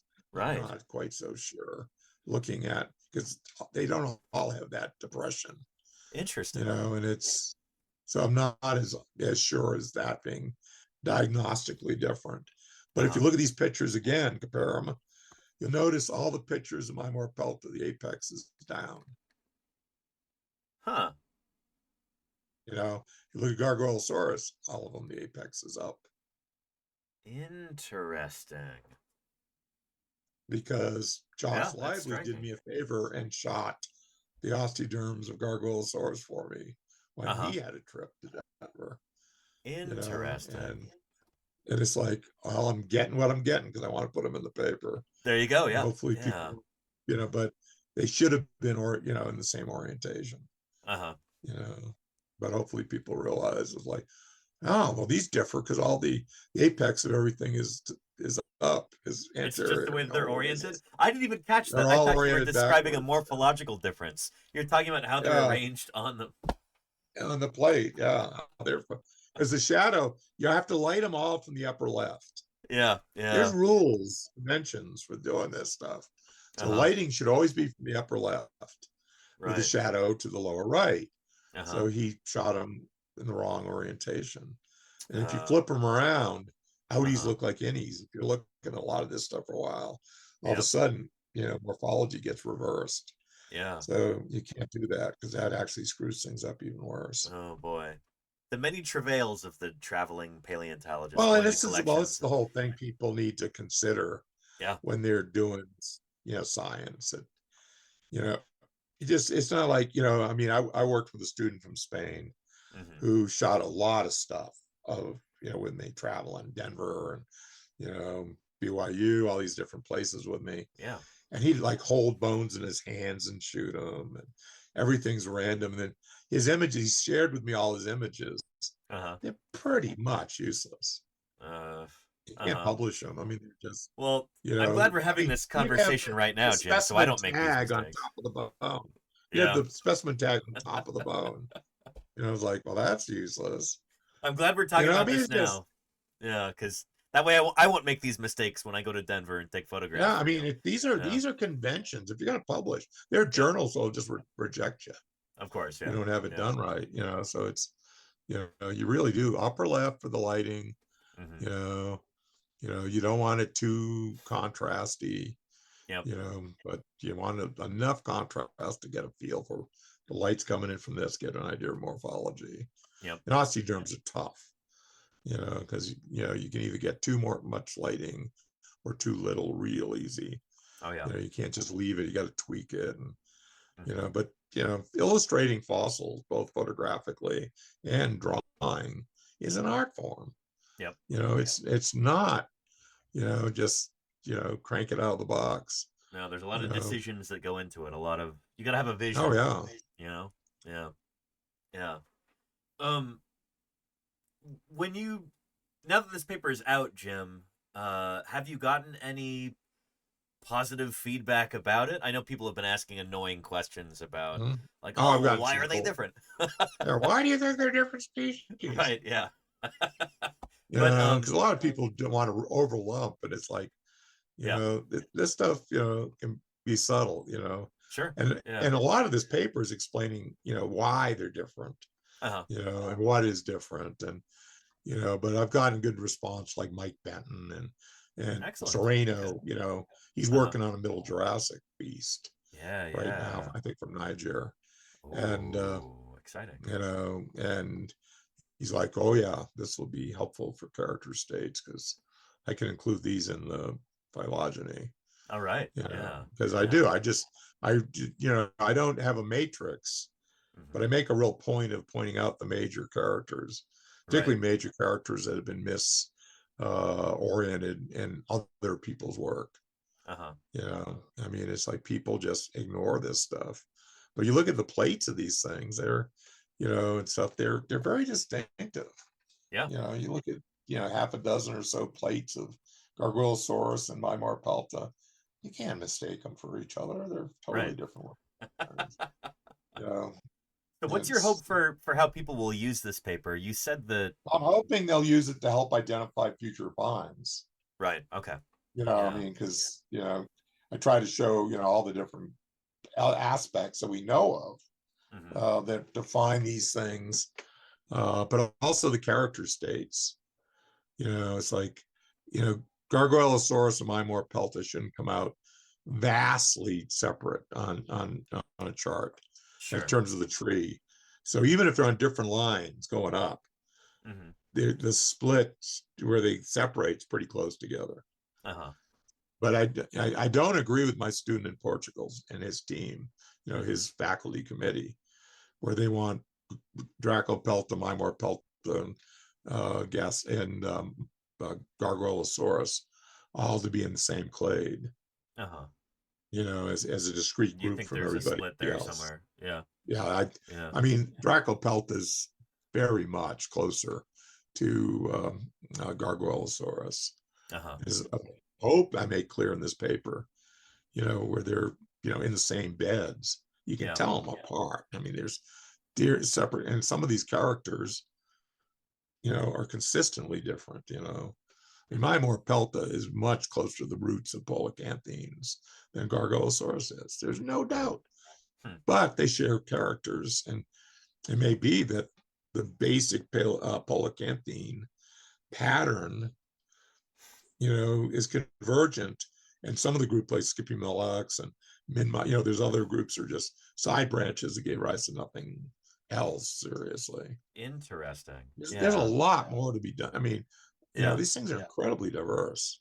And biogeographically, it's not random. How these things are distributed. Well, I was going to ask you about they're not migrating that. thousands of miles.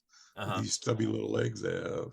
So, boil it down for us, Jim. In your view, right now, what is the story of ankylosaurs? Where do they first show up? How do they spread out across the globe? Well, I tend to think they're tied to Scutosaurus. Okay. At the bottom. Yeah. And Scutellosaurus. What's it not? Well, Cutellosaurus is below Stegosaurus and Ankylosaurus. I tend to think Interesting. Okay. Sclitosaurus is above the break with So you Stegosaurus. think it's on the line going to Ankylosaurus? I Or tend to Sclerosaurus? Yeah. it's got like 5 cervical rings, Uh-huh. and they interdigitate. And we've got a ring segment from Pelta Uh-huh. that's totally identical to Huh. what we see in Sclitosaurus. And Uh-huh. I've never seen it in any other dinosaur. Yeah. And it's like, okay, that's the beginning of these rings that come together and views laterally to each other, Sure. without a base plate. Uh-huh. But Gargoylosaurus seems to have a base plate, and that we see in Ankylosaurids. Uh-huh. There's a lot. I mean, people are going to argue about this 50 years, Sure. from now. You know how it goes. Uh-huh. Like my JK boundary stuff. Yeah. I mean, I'm not going to write a paper and everybody's like, okay, Jim's right. This is it. It's gonna take decades, yeah. Yeah, Yeah. decades of people fighting over different points of view. I Yeah. mean, that's how our science works. And Uh-huh. that's why it's fun. I Uh-huh. mean, science, you want to do good work. You want to, you're shooting, to add an important brick to the wall of human knowledge. Yep. But you also need to realize you kick out a couple of bricks, the wall doesn't completely collapse. Mm-hmm. You know, but, sometimes the wall needs some repair. But Yeah. Yeah. this stuff, and this is the whole thing with some of these, completely bizarre views people have. It's all wrong. Hmm. Sauropods are too big to walk on land, and they have to be in mating lakes. Sex ponds for sauropods. Oh boy. It's like, I mean, Yeah. Beyond but you want fringe to ideas. contribute, Yeah. and and hopefully people in the future will treat me kindly. Yeah. Uh-huh. But an idiot. What was he doing? you know, So but that's your Scelidosaurs job, are is to test if I'm right or wrong. I mean, that yeah, is, exactly. Yeah. if people aren't challenging what I'm saying here, Uh-huh. they're not doing science. Right. So we've You got know, we've got in the early Jurassic, we've got Scelidosaurus that you think gives rise to Ankylosaurs, or it's on the line in going general. to Ankylosaurs. But then, Yeah. some of the things that are splitting off early on, Yeah. that critter in China, Eushisaurus, was it? is it it's Tianchisaurus, it's Oh, the paper, Tianchisaurus. Yeah. Yeah. Yeah. yeah, Yeah. Yeah. Tianchisaurus, Uh-huh. all the initials of all the actors of Jurassic Park, Yeah. Yeah. Yeah. done in an anagram to make it a word of some sort. But that thing has got a cervical ring just like a Gargoylosaurus. Uh-huh. And I am convinced that it's tied to Gargoylosaurus, Huh. in that. Uh-huh. And even though Gargoylosaurus, when you look at it, look at Dracopelta, you look at the big one, and I figure C or E and C, the larger spine. There's a Uh-huh. big, kind of on an angle, big osteoderm with a low ridge on it that goes to the midline. Okay. And that's all that's preserved in Dracopelta is those. The lateral stuff's gone. Just those big spines. Okay. Yeah, just the nuts. They're not spines. The big dorsal Plates. plates, Yeah. on either side of the midline. Yeah. And the Yeah. most anterior one has a little one right in the middle. Mm-hmm. So it's definitely got a midline one, but the ones behind it don't. Uh-huh. So only ring one has the midline Right. osteoderm, and they see that in Sciphomelix from Yeah. Morocco. Spicomelis. Yeah. The Yeah. first Yeah. ring Uh-huh. has a midline spine, Huh. and that's, I think, is a real character. Otherwise, these things do never have midline Huh. elements like that. They're paired going back, but the one right directly Okay. behind the skull, there's a midline one for sure in more than one taxa. Okay. Carpenter speculated, given where he found his osteoderm that he thought went there. Mm-hmm. It was in, it wasn't articulated, but it was, in the proper area around the back of the head. And yeah, it probably is. I got an osteoderm. It's figured under dorsals. Which one? Maybe IIJJ. Okay. That might be the midline one from the first ring, maybe. Uh-huh. Because the one in Draco Pelton, one that Ken figured, is pretty more symmetrical looking though than that. But it's laterally wider than long. Uh-huh. But there is one in at least two texts. Skipper so that happens early on. Huh. And is it lost completely? We don't see it in the ankylosaurids. They have Uh-huh. fused rings there. There's no midline armor. Hmm. There's fully articulated stuff. There's no midline stuff in nodosaurs. Uh-huh. So that's a character that probably is lost pretty early on. And maybe it's Interesting. lost by Mymar Pelta. Uh-huh. But we don't know Polacanthines well enough. Okay. As I describe in this paper, I think they had 3 rings.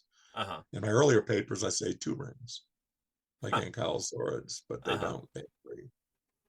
Now, I With the feel like maybe I should splay, take a minute to like define our terms here because I can sense people in the chat maybe getting a little bit confused. We've got ankylosaurs, we've got nodosaurids and ankylosaurids, and we have struthiosaurs and polacanthines and these other critters. and Let's then a make few sense of these oddballs, groups. And then what? and a few oddballs. Yeah, yeah. So Melex is like, where did it go? yeah. Spicamellis, incredibly Yeah, weird. Spicamella, So yeah. all of these animals are ankylosaurs. That's the big broad group. Yeah. These are your armored dinosaurs. Um, yeah, which are separate from stegosaurs. And then within that, would you say that the main split is between ankylosaurids and nodosaurids, or is it more complex than It that? may be still. I'm not, I mean, Okay. it may be that most polacanthines actually form their own clade, Okay. But they're coming off you of know, nodosauridae. and that nodosaurs, because they don't appear until polacanthines go extinct. Okay. And it may be that both them and struthiosaurs, so struthiosaurs may have roots in Europe already, you know, Okay. things like Vectopelta and stuff may be tied to them. So they would still be It's nodosaurids, though, right? They're still falling under the Well, umbrella no, of nodosaurs. they're their own group. They'd be their own group. Struthiosaurs. Oh. Struthiosaurs are their own group. Huh. I think they're close to the split with nodosaurs, but I don't think Susie or other people think Oh. it's as close as I do. That's what Interesting. it came out in our stuff we were doing 2013 that never got published. Uh-huh. But and how I describe it in the paper on Europelta, Uh-huh. where I first defined the Struthiosaurs. Right. But now the European stuff's all one group for sure. But I'm wondering if they're like, as North Atlantic opens, you have all these island blocks, out Yeah, there. yeah. Archipelagos. And following this mass extinction at the end of the Jurassic, or at the Uh-huh. end, sorry, the end of the Aptian, there's another mass extinction Uh-huh. at the Struthiosaurs proper hop off an island into Europe, and Nodosaurids hop into North America Huh. off an island, just randomly come in, as Okay. a small obscure group.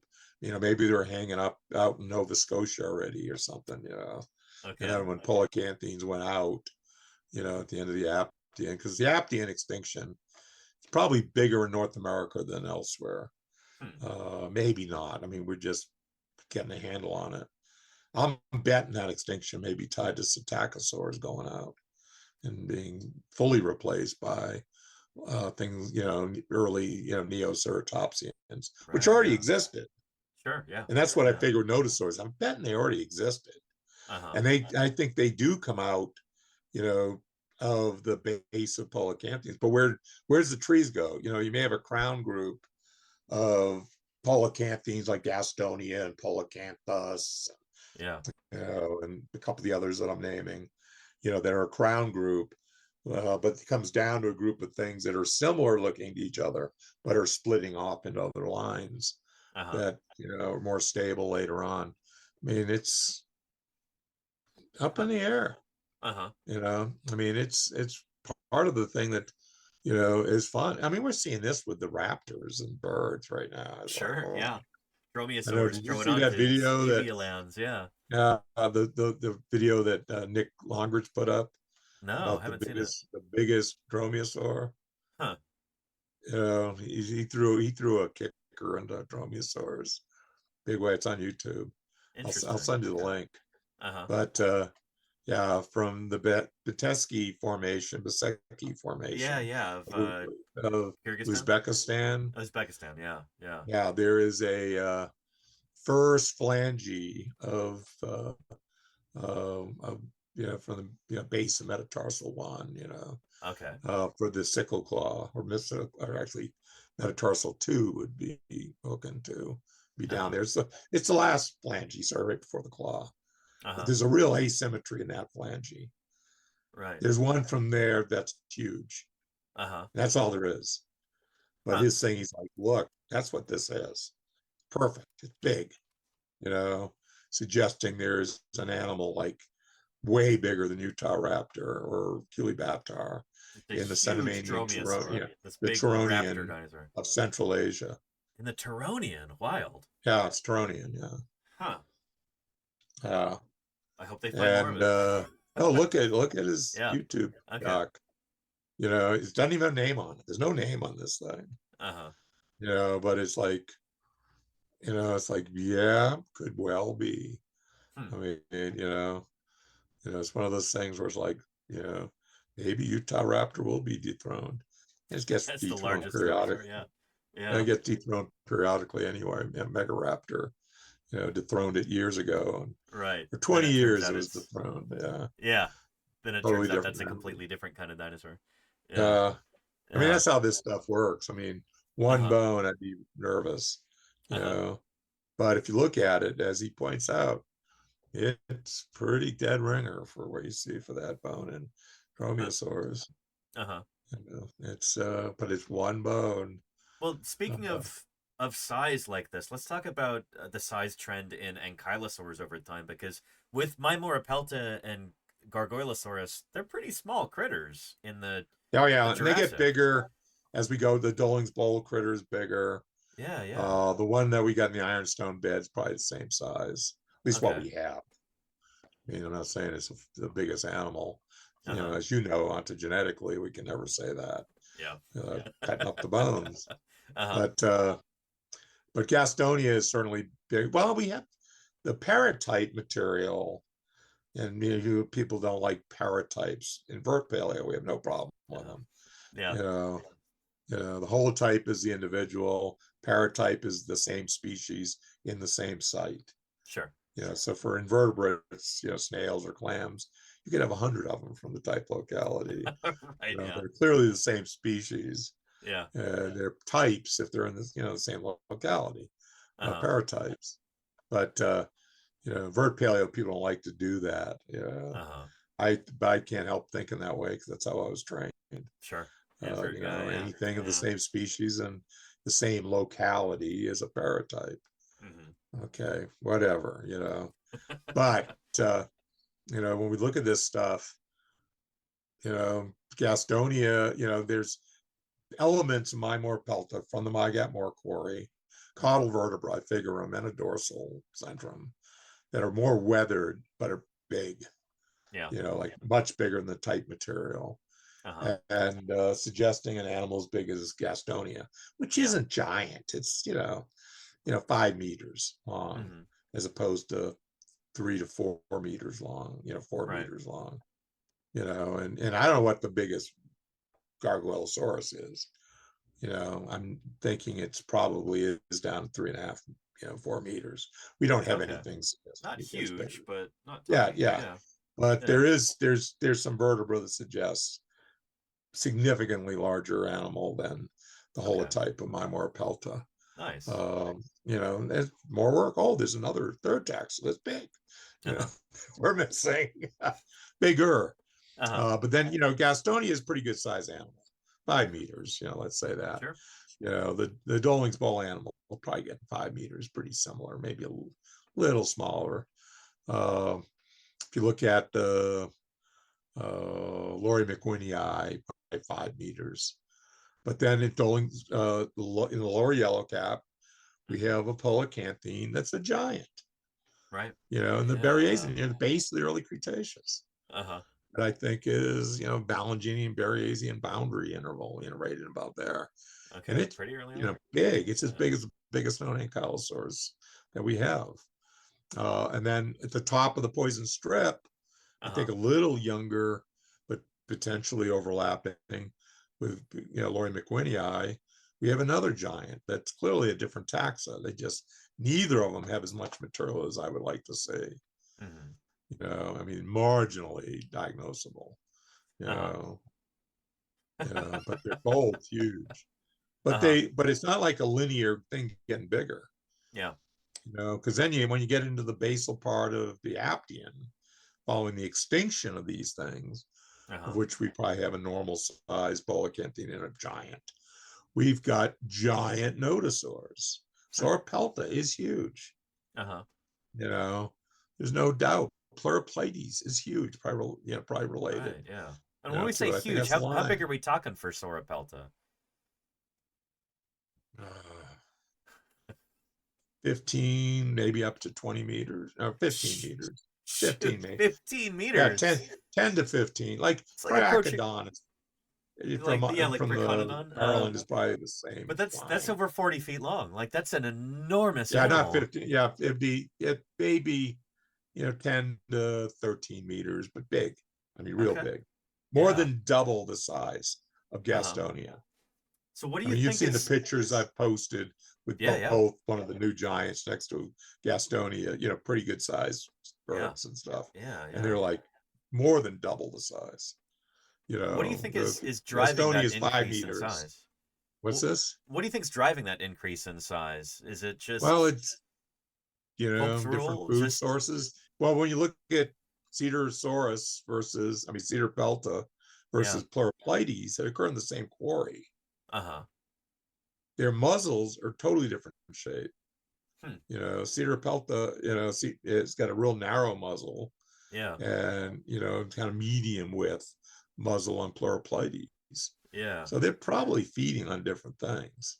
Huh. But both of them are like elephant size. I always think of them as elephant sized, Right, yeah. animals. A Yeah. lot of it's tail, but they're like elephant sized animals. Probably not as Uh-huh. tall as an elephant, just But given the maybe short it's legs these things approaching have. as heavy or something. Yeah. But Yeah. yeah, it's certainly wider than an elephant.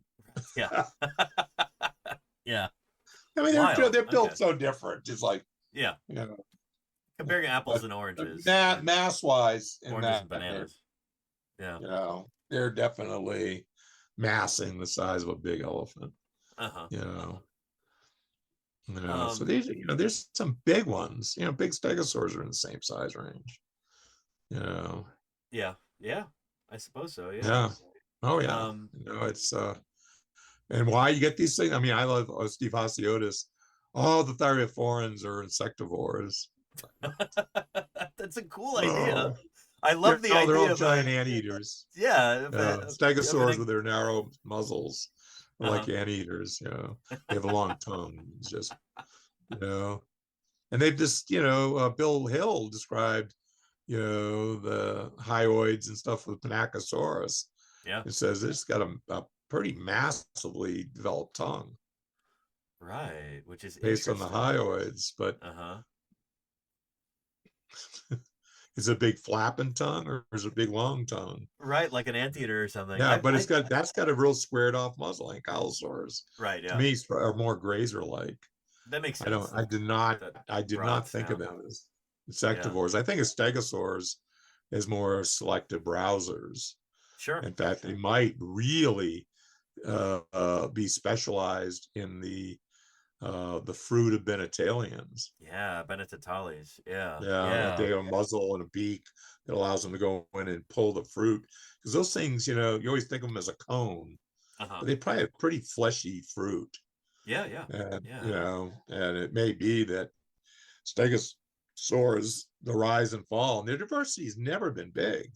Right. I mean, we have, you know, 4 times as many genera of ankylosaurs we have stegosaur. Sure. Well, they're around for a Four lot four longer, times. ankylosaurs. But But yeah, but still, I mean, there's just way more. and I guess we don't have Steg- do we have a single instance of two stegosaurs living coevally? Like we've got Hesperosaurus and Stegosaurus, but do they actually overlap stratigraphically or yeah, I don't know if geographically? Yeah. there may be 4 kinds of stegosaurs Uh-huh. in the Morrison, by some people's reckonings. But the Morson's long. Longus spinus, Yeah. Yeah. is been thrown into Dacentrosaurus or Miragaia, depending on who you talk to. Uh-huh. But so that would give us three genera. And Right. then a lot of people think ungulatus Uh-huh. is a different species than Stenops. Right. It's Yeah. diagnostically different. I don't know. I'm not a stegosaur guy. And then you've I got know the enough to be dangerous. was it Alcovosaurus, I think, or Yeah, Alcovosaurus is the one they think is Marangaya right, yeah, or yeah. Centrurus. Uh-huh. Yeah, they're putting it in that group. The Europeans think it's either a Das Centrurus or the guys in Spain, maybe with me. I tend to think since there's really no fossils Uh-huh. that are diagnostic that exist anymore. Uh-huh. There's a lot of pictures. I mean, it's way better documented than Mapuosaurus, whatever that giant sauropod is. Yeah, yeah, yeah. It's like that's a drawing. Who knows what the reality of that thing was? Right. But that stuff. There's pictures showing a pretty good amount of the material. Mm-hmm. But it's like, folks, why do we have collections?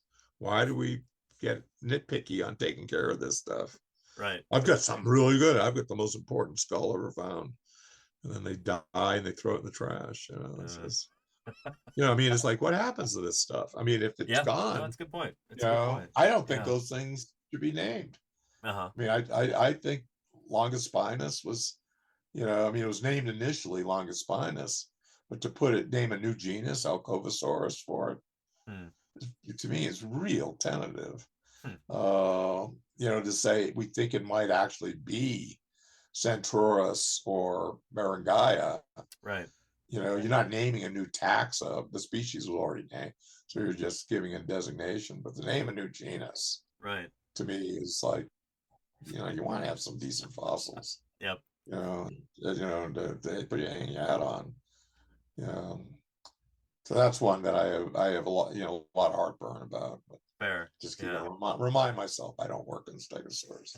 I don't work in stegosaurs. Well, speaking of stegosaurs and ankylosaurs, there's this old idea that the fall of the stegosaurs is related to the rise of the ankylosaurs, that maybe it could have I don't been think so. over competition. And here, let me grab it. There's a book that I had when I was a kid that illustrates this. It's always stuck with me. It's up here, and yeah, this figure is just burned into my brain from when I was a kid. You have ankylosaurs showing up and eating all of the food the stegosaurs need. And as like a 5-year-old kid, I'm like, oh wow, did that happen? But yeah, competitive exclusion, I think, is a deal. I think that's what happens between birds and pterosaurs. Interesting. Is that birds that ended up taking over the small flying roles. Pterosaurs, couldn't. I mean, there were mass extinctions, but then pterosaurs couldn't refill niches Sure. that birds were already there and better adapted to. Mm-hmm. So basically, with my reticulate evolution, Right. Things expanding and going out. During those crises, you already get, if you have birds also expanding. Mm-hmm. Oh, then we'll just take that niche over because we're better at it. Sure. But with ankylosaurs and stegosaurs, how would one-on-one duke it out? Right. Yeah.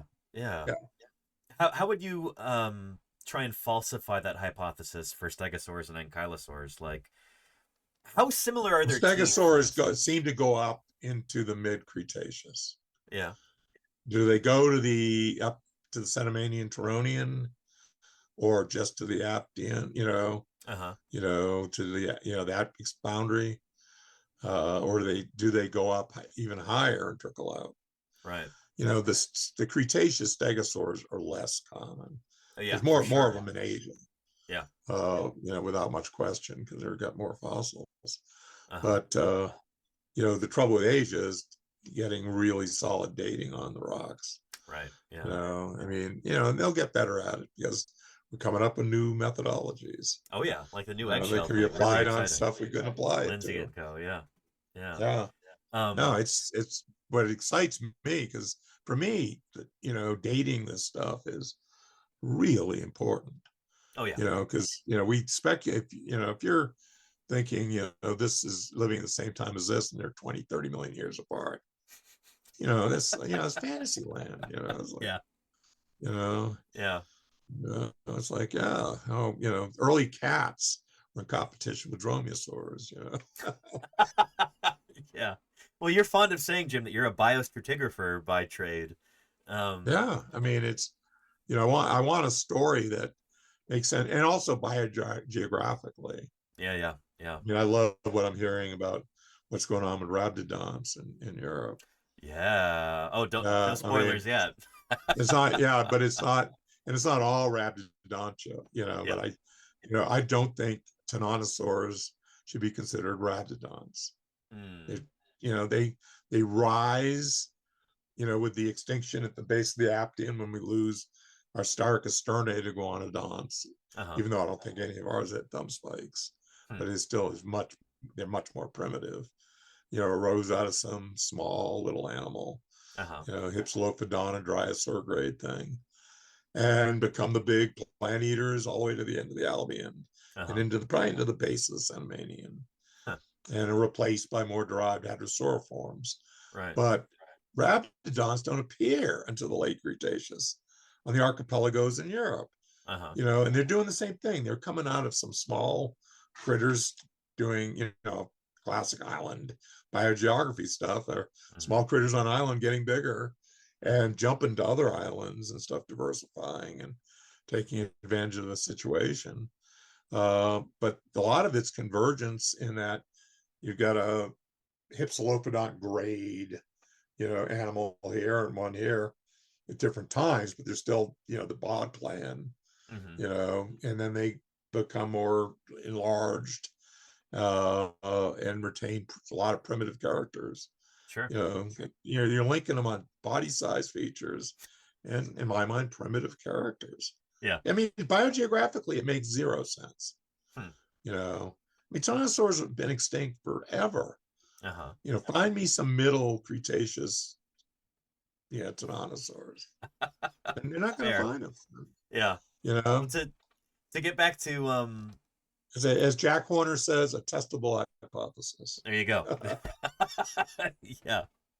Um testing the hypothesis about ankylosaur and stegosaur competition, um my first thought is their teeth. How similar are the teeth of things like Mimorapelta and Gargoylosaurus to stegosaurs? Because we Pretty hear about them similar. having these simple leaf-shaped Yeah, teeth. they're pretty simple. You get Yeah. more of a cingulum on nodosaurs, Uh-huh. but if you look at polacanthine teeth, Yeah. they're really simple. They're real similar. Uh-huh. You know, I mean, even stegosaurs, which have really small teeth too, Yeah. they have a slight cingula. I mean, it's just like tooth wear. I just don't see it being a big issue. I Yeah. think Yeah. muzzle shape is a bigger issue in terms of Huh. how they, gather food Uh-huh. and get it into the processing area of the skull. Yeah. Because with both of them are chopping. Nodosaurs process the food more. Huh. They have a broader cingulum and they get bigger teeth, Uh-huh. but they're still, not very fancy. Okay. They're not doing that much. You look at, the Therizinosaur teeth. Right. They're not that different. I mean, it's like Yeah. small leaf-like iguanas. Yeah. Those are just simple chop up plant stuff teeth. Mm-hmm. Nothing They're fancy. they're not Yeah. processing things in very complex ways. But nodosaurs probably more stuff. Interesting. Without question. They have bigger teeth, a broader cingulum kind of shelf on them. But when you look at the wear doesn't suggest a lot of interaction between that shelf and the tooth crown. Uh-huh. So the You muzzle just shape don't see it. of your Jurassic ankylosaurs is different from that of stegosaurs, so that's a potential difference there. What do you think Yeah, about a browsing little height? wider muzzles. Yeah, Yeah. they certainly have somewhat wider muzzles. Yeah. Stegosaurs probably have considerably longer necks. Mm. All of them, Uh-huh. even Stegosaurus. Bigger feeding envelope then And potentially. Like they could go yeah, way up higher than mm, ankylosaurs, who would have yeah. been And Mirangaya, and Centrosaurus would both have long necks. uh-huh. And Stegosaurus is we've just keep giving them small, short necks. Struthiosaurus Mm-hmm. has a pretty long neck for an ankylosaur.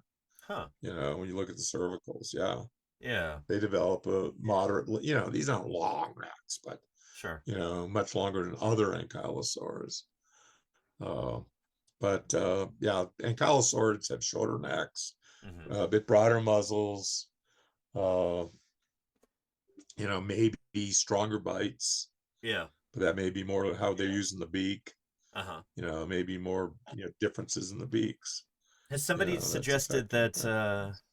that they But I could don't, I rear don't up on think, I their? don't think it's really competition. I don't Interesting. think Yeah. they're competing so much Yeah. as I'm more into we lose Benetalians as a Right. major plant, So but that there are plant a group lot of goes. Benetalians Yeah. up through in like poison strip member. Uh-huh. It's got a lot of Benetalians. But once you Gotcha. get higher than that, it replaces by cycads, Uh-huh.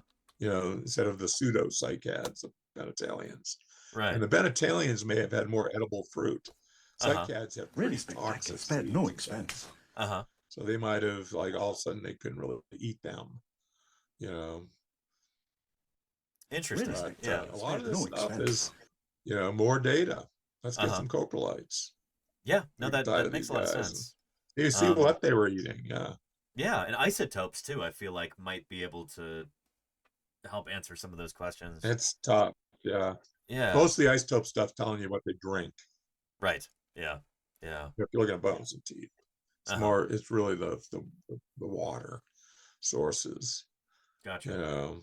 I mean, you can look at some of the carbon stuff, but carbon isotopes change so much Mm-hmm. given C13, 12 ratios Right. relative to anoxic events and stuff that, Mm-hmm. looking at different, plant metabolic pathways, going from C1, C2s to C4s, Right. it's like, yeah, it's just, We're trying to figure I out if don't see somebody is an that being. herbivore and versus a carnivore, it's more useful. But when you're looking at different kinds of plants, that kind of resolution is really Yeah, not something we have. Yeah. yeah. Yeah. Now, and a Benetalian and a cycad Mm-hmm. are both gymnosperms. I mean, they're They're going to be a pretty similar yeah, signature, I'd imagine. Yeah. Yeah. yeah, they're pretty. I mean, they're similar. I mean, the way they reproduce is real different. Yeah. The cones come up out the leaf bases Uh-huh. of Benetalians and out of the crown of a cycad. Right. So the way Yeah. they develop their fruiting bodies is really different. Which is why there's never been a controversy that they're, but superficially they both look like pineapples. Sure. Yeah. Yeah, that's like Uh, the now defunct Cycad National Monument, which was in South Dakota, I think. which They were weren't actually. Benetalians. Yeah, they were cycadioids, not actual cycads. Yeah. Yeah. Yeah, yeah, Um, Benetalians, and we don't have any stegosaurs that young. That's from Lakota. So that'd right. be the Yeah. top of the Wealden fauna Wild. of Okay. North America. Uh-huh. The Lakota has Hoplitosaurus. There Uh-huh. is a polacanthine in those beds. Dakotodon as the Right. guanodon. Uh-huh. You have that stuff there. Right. Hypsilophodonts. Uh-huh. So the stuff is it's a similar fauna, more derived. It'd be more like our poison strip fauna, Right. but it's loaded with Benetalians. And the Uh-huh. poison strip in Utah has got a lot of cycadioids too. Right. Yeah. More than one taxon. Uh-huh. Well, we don't have any stegosaurs yet. If I found one tomorrow, I wouldn't be that surprised. I remember we had it was an ischium or something that we were digging up a few years back in Doling's Bowl, and you're like, pay attention to that. Could be a stegosaur plate or spike or something like that. Turned out not to be, but I was jazzed at that idea. Like the first Cretaceous North American stegosaur, like it's a possibility. It could well turn up tomorrow. Yeah, yeah, that's I exciting. mean, it really could. I mean, stegosaurs were doing really good in the Morrison right to the end. Yeah. There's plenty of them. They were doing good in Europe to the end too. Uh-huh. I mean, there's one jaw, Regnosaurus from the Isle of Wight, from the Birimian there. That's considered a stegosaur jaw. But I don't think there were any plates or any other elements. Interesting. So, I find it tentative. And I think the same way with Africa. The one stegosaur, I can't remember the name of it, is like a jaw. But no, Kentrosaurus from the Cretaceous you're talking about, yeah, Cretaceous. Yeah. There's one jaw. I think it begins with P. I mean, I could look it up easy enough. I don't know off the top of my head. You don't want to be doing that instead of chatting with you. but Appreciate that. Yeah. but Yeah. I could get that information pretty easily. Yeah. Just Yeah. instantaneously, maybe not. Well, I really appreciate But your time, Jim. but We should. Asia, there's Yeah. a bunch of them. Uh-huh. China, definitely. There's quite a few stegosaurs in Asia. And certainly there are connections periodically, Sure. over the Between Ural Asia and North Seaway America. Yeah. between Europe and Asia. Yeah. Yeah. You know, Uh-huh. but stegosaurs, there, when do they go out? To Uh-huh. me, that's the place we need to figure out, for when do stegosaurs go out? And they go out, I mean, we have a big, amphibian, labyrinthodont Yeah.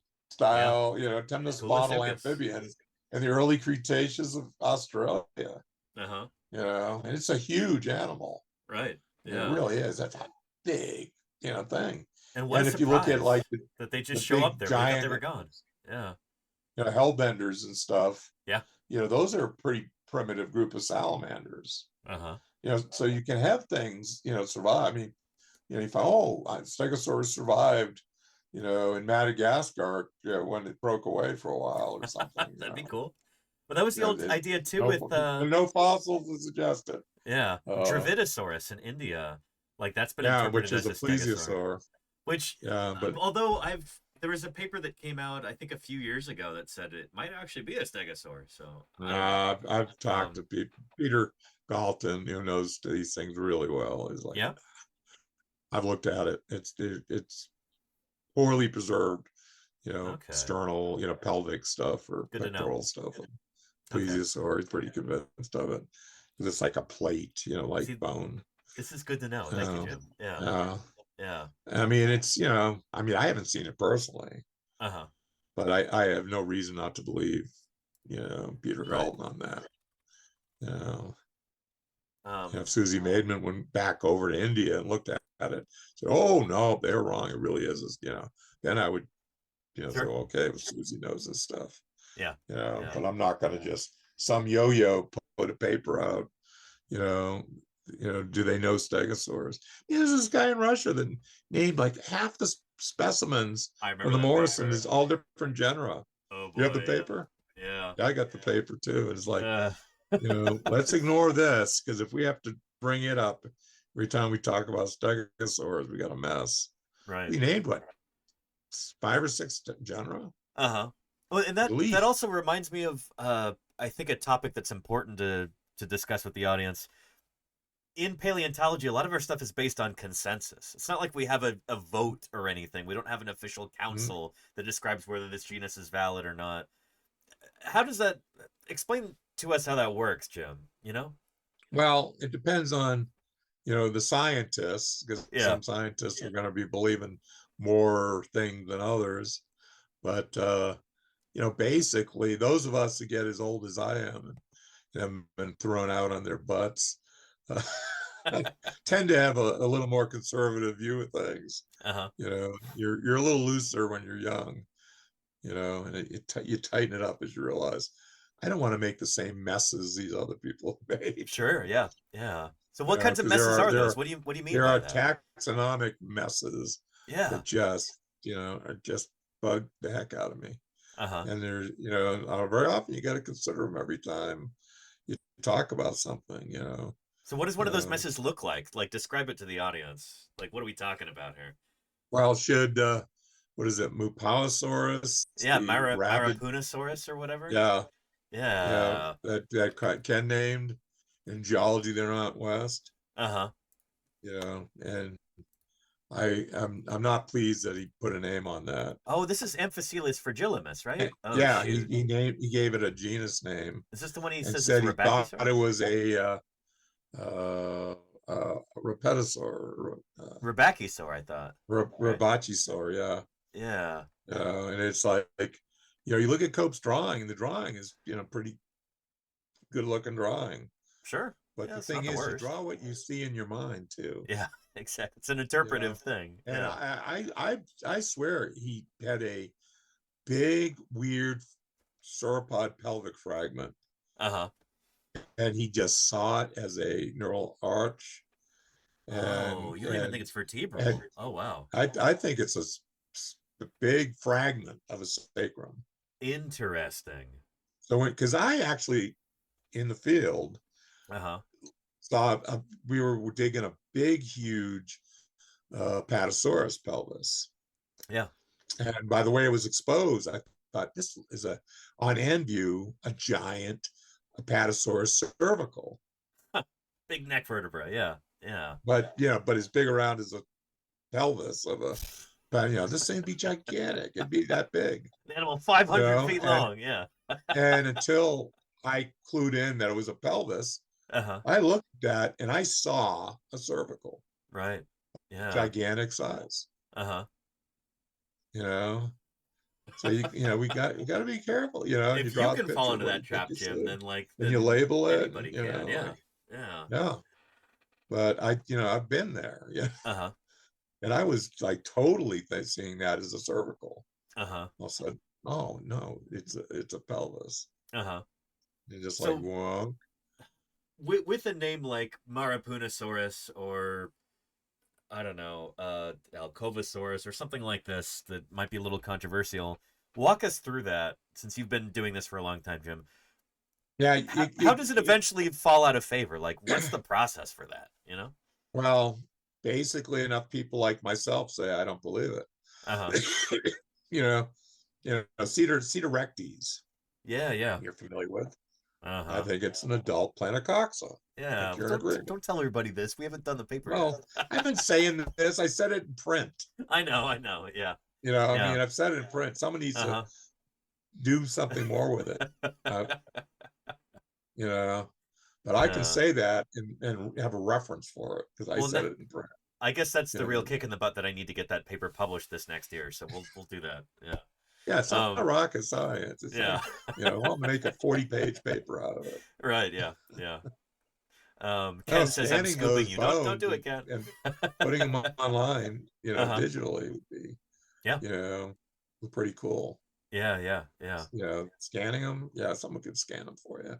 Uh-huh. Clean them off, make sure, take off the stub, make sure it's, but they'll be good enough. These are casts of them, but this is, Yeah. here's 3D scans of these things and Uh-huh. put them online. You can look at them yourself and decide.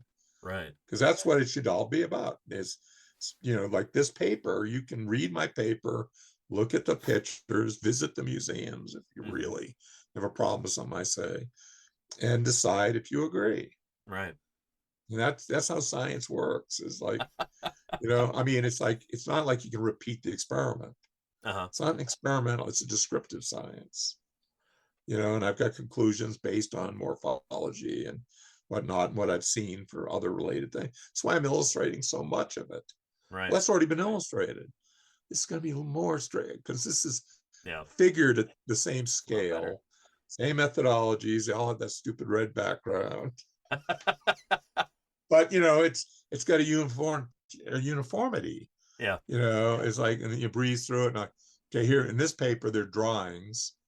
In this paper, they're poor black and white images, that were done with a, fax machine, 30 years ago.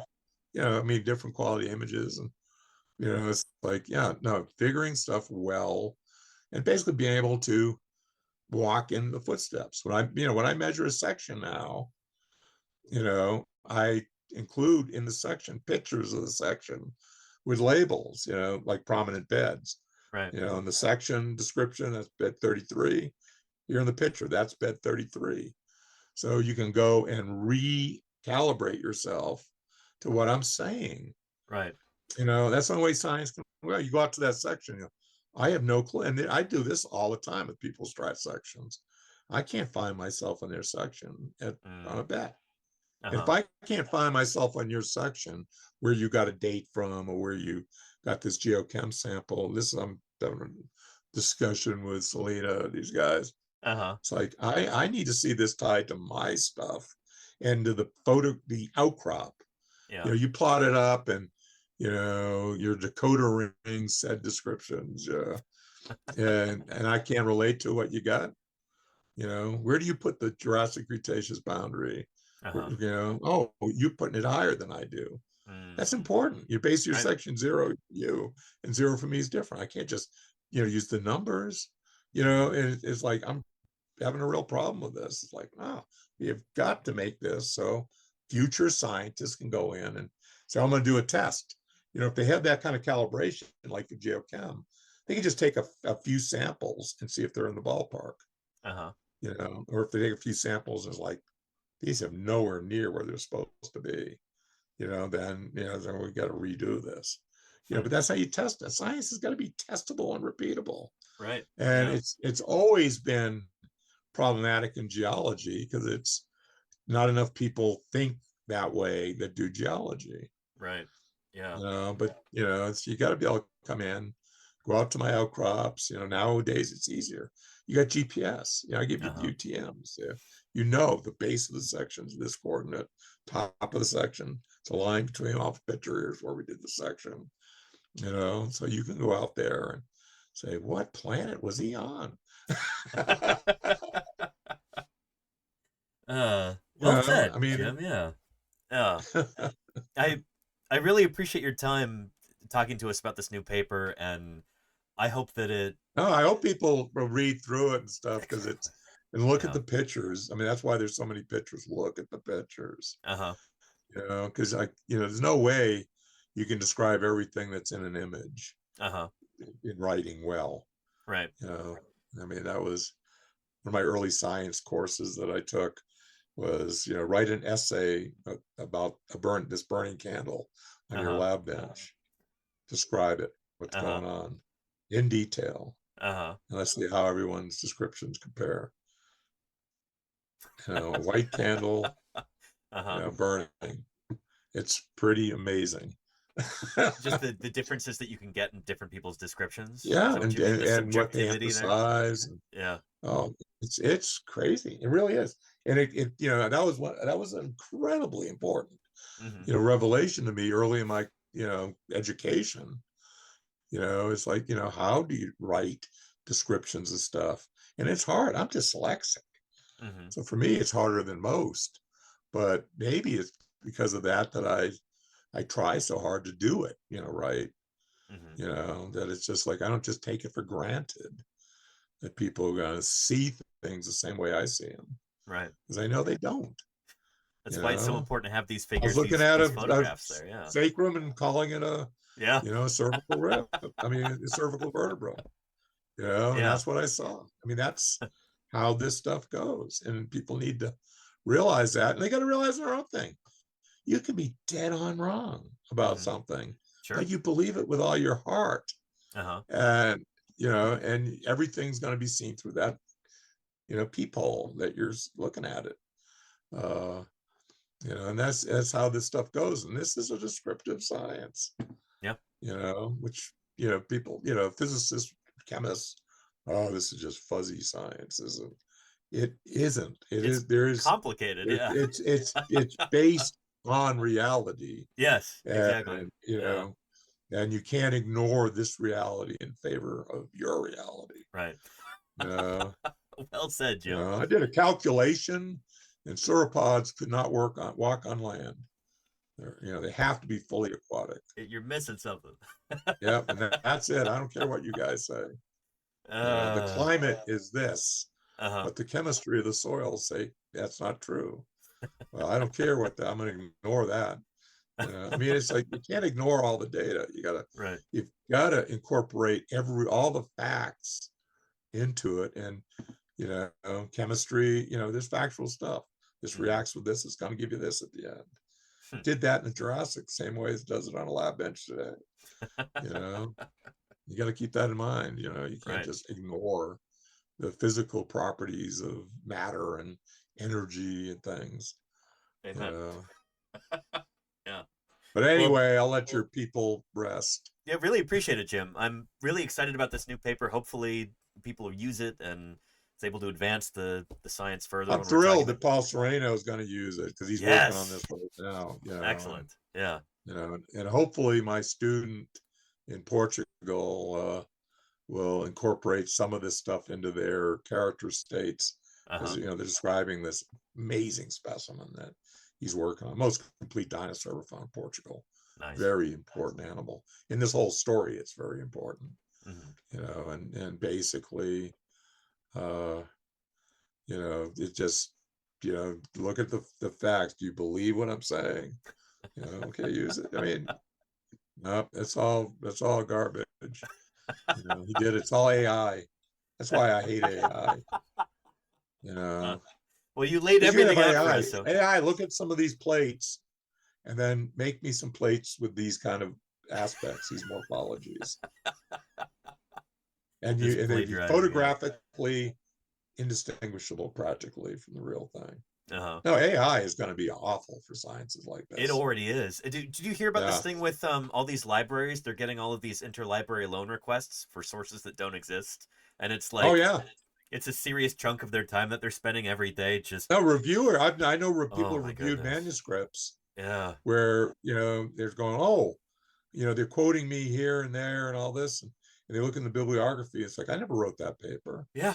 It's Yeah. the title sounds like something I might have written, but I never did, and Exactly. I never published in that journal. Doesn't exist, and The LLM's just and they see hallucinating this stuff, things. and it's they're Yeah. being submitted to major journals, and Ugh. no one is familiar with all the literature. Right. That's why Yeah. peer review is so important, Mm-hmm. and you got to look at this stuff now. Yep. You got to look at the references and things, and are these made up references? Mm-hmm. I'm going to say, oh, this reference and this reference says this, so I can, take it to this level, and they don't exist. Right. Oh yeah, Well, no, thank you no, for it's a horror show. It really is. We need to. That's why we have to have good collections of real things in exactly. museums. And good You know, publications. Thank you for, Mhm. writing a genuine paper with your very human brain. No AI involved in this project at all whatsoever, I No, presume. none at all. Yeah.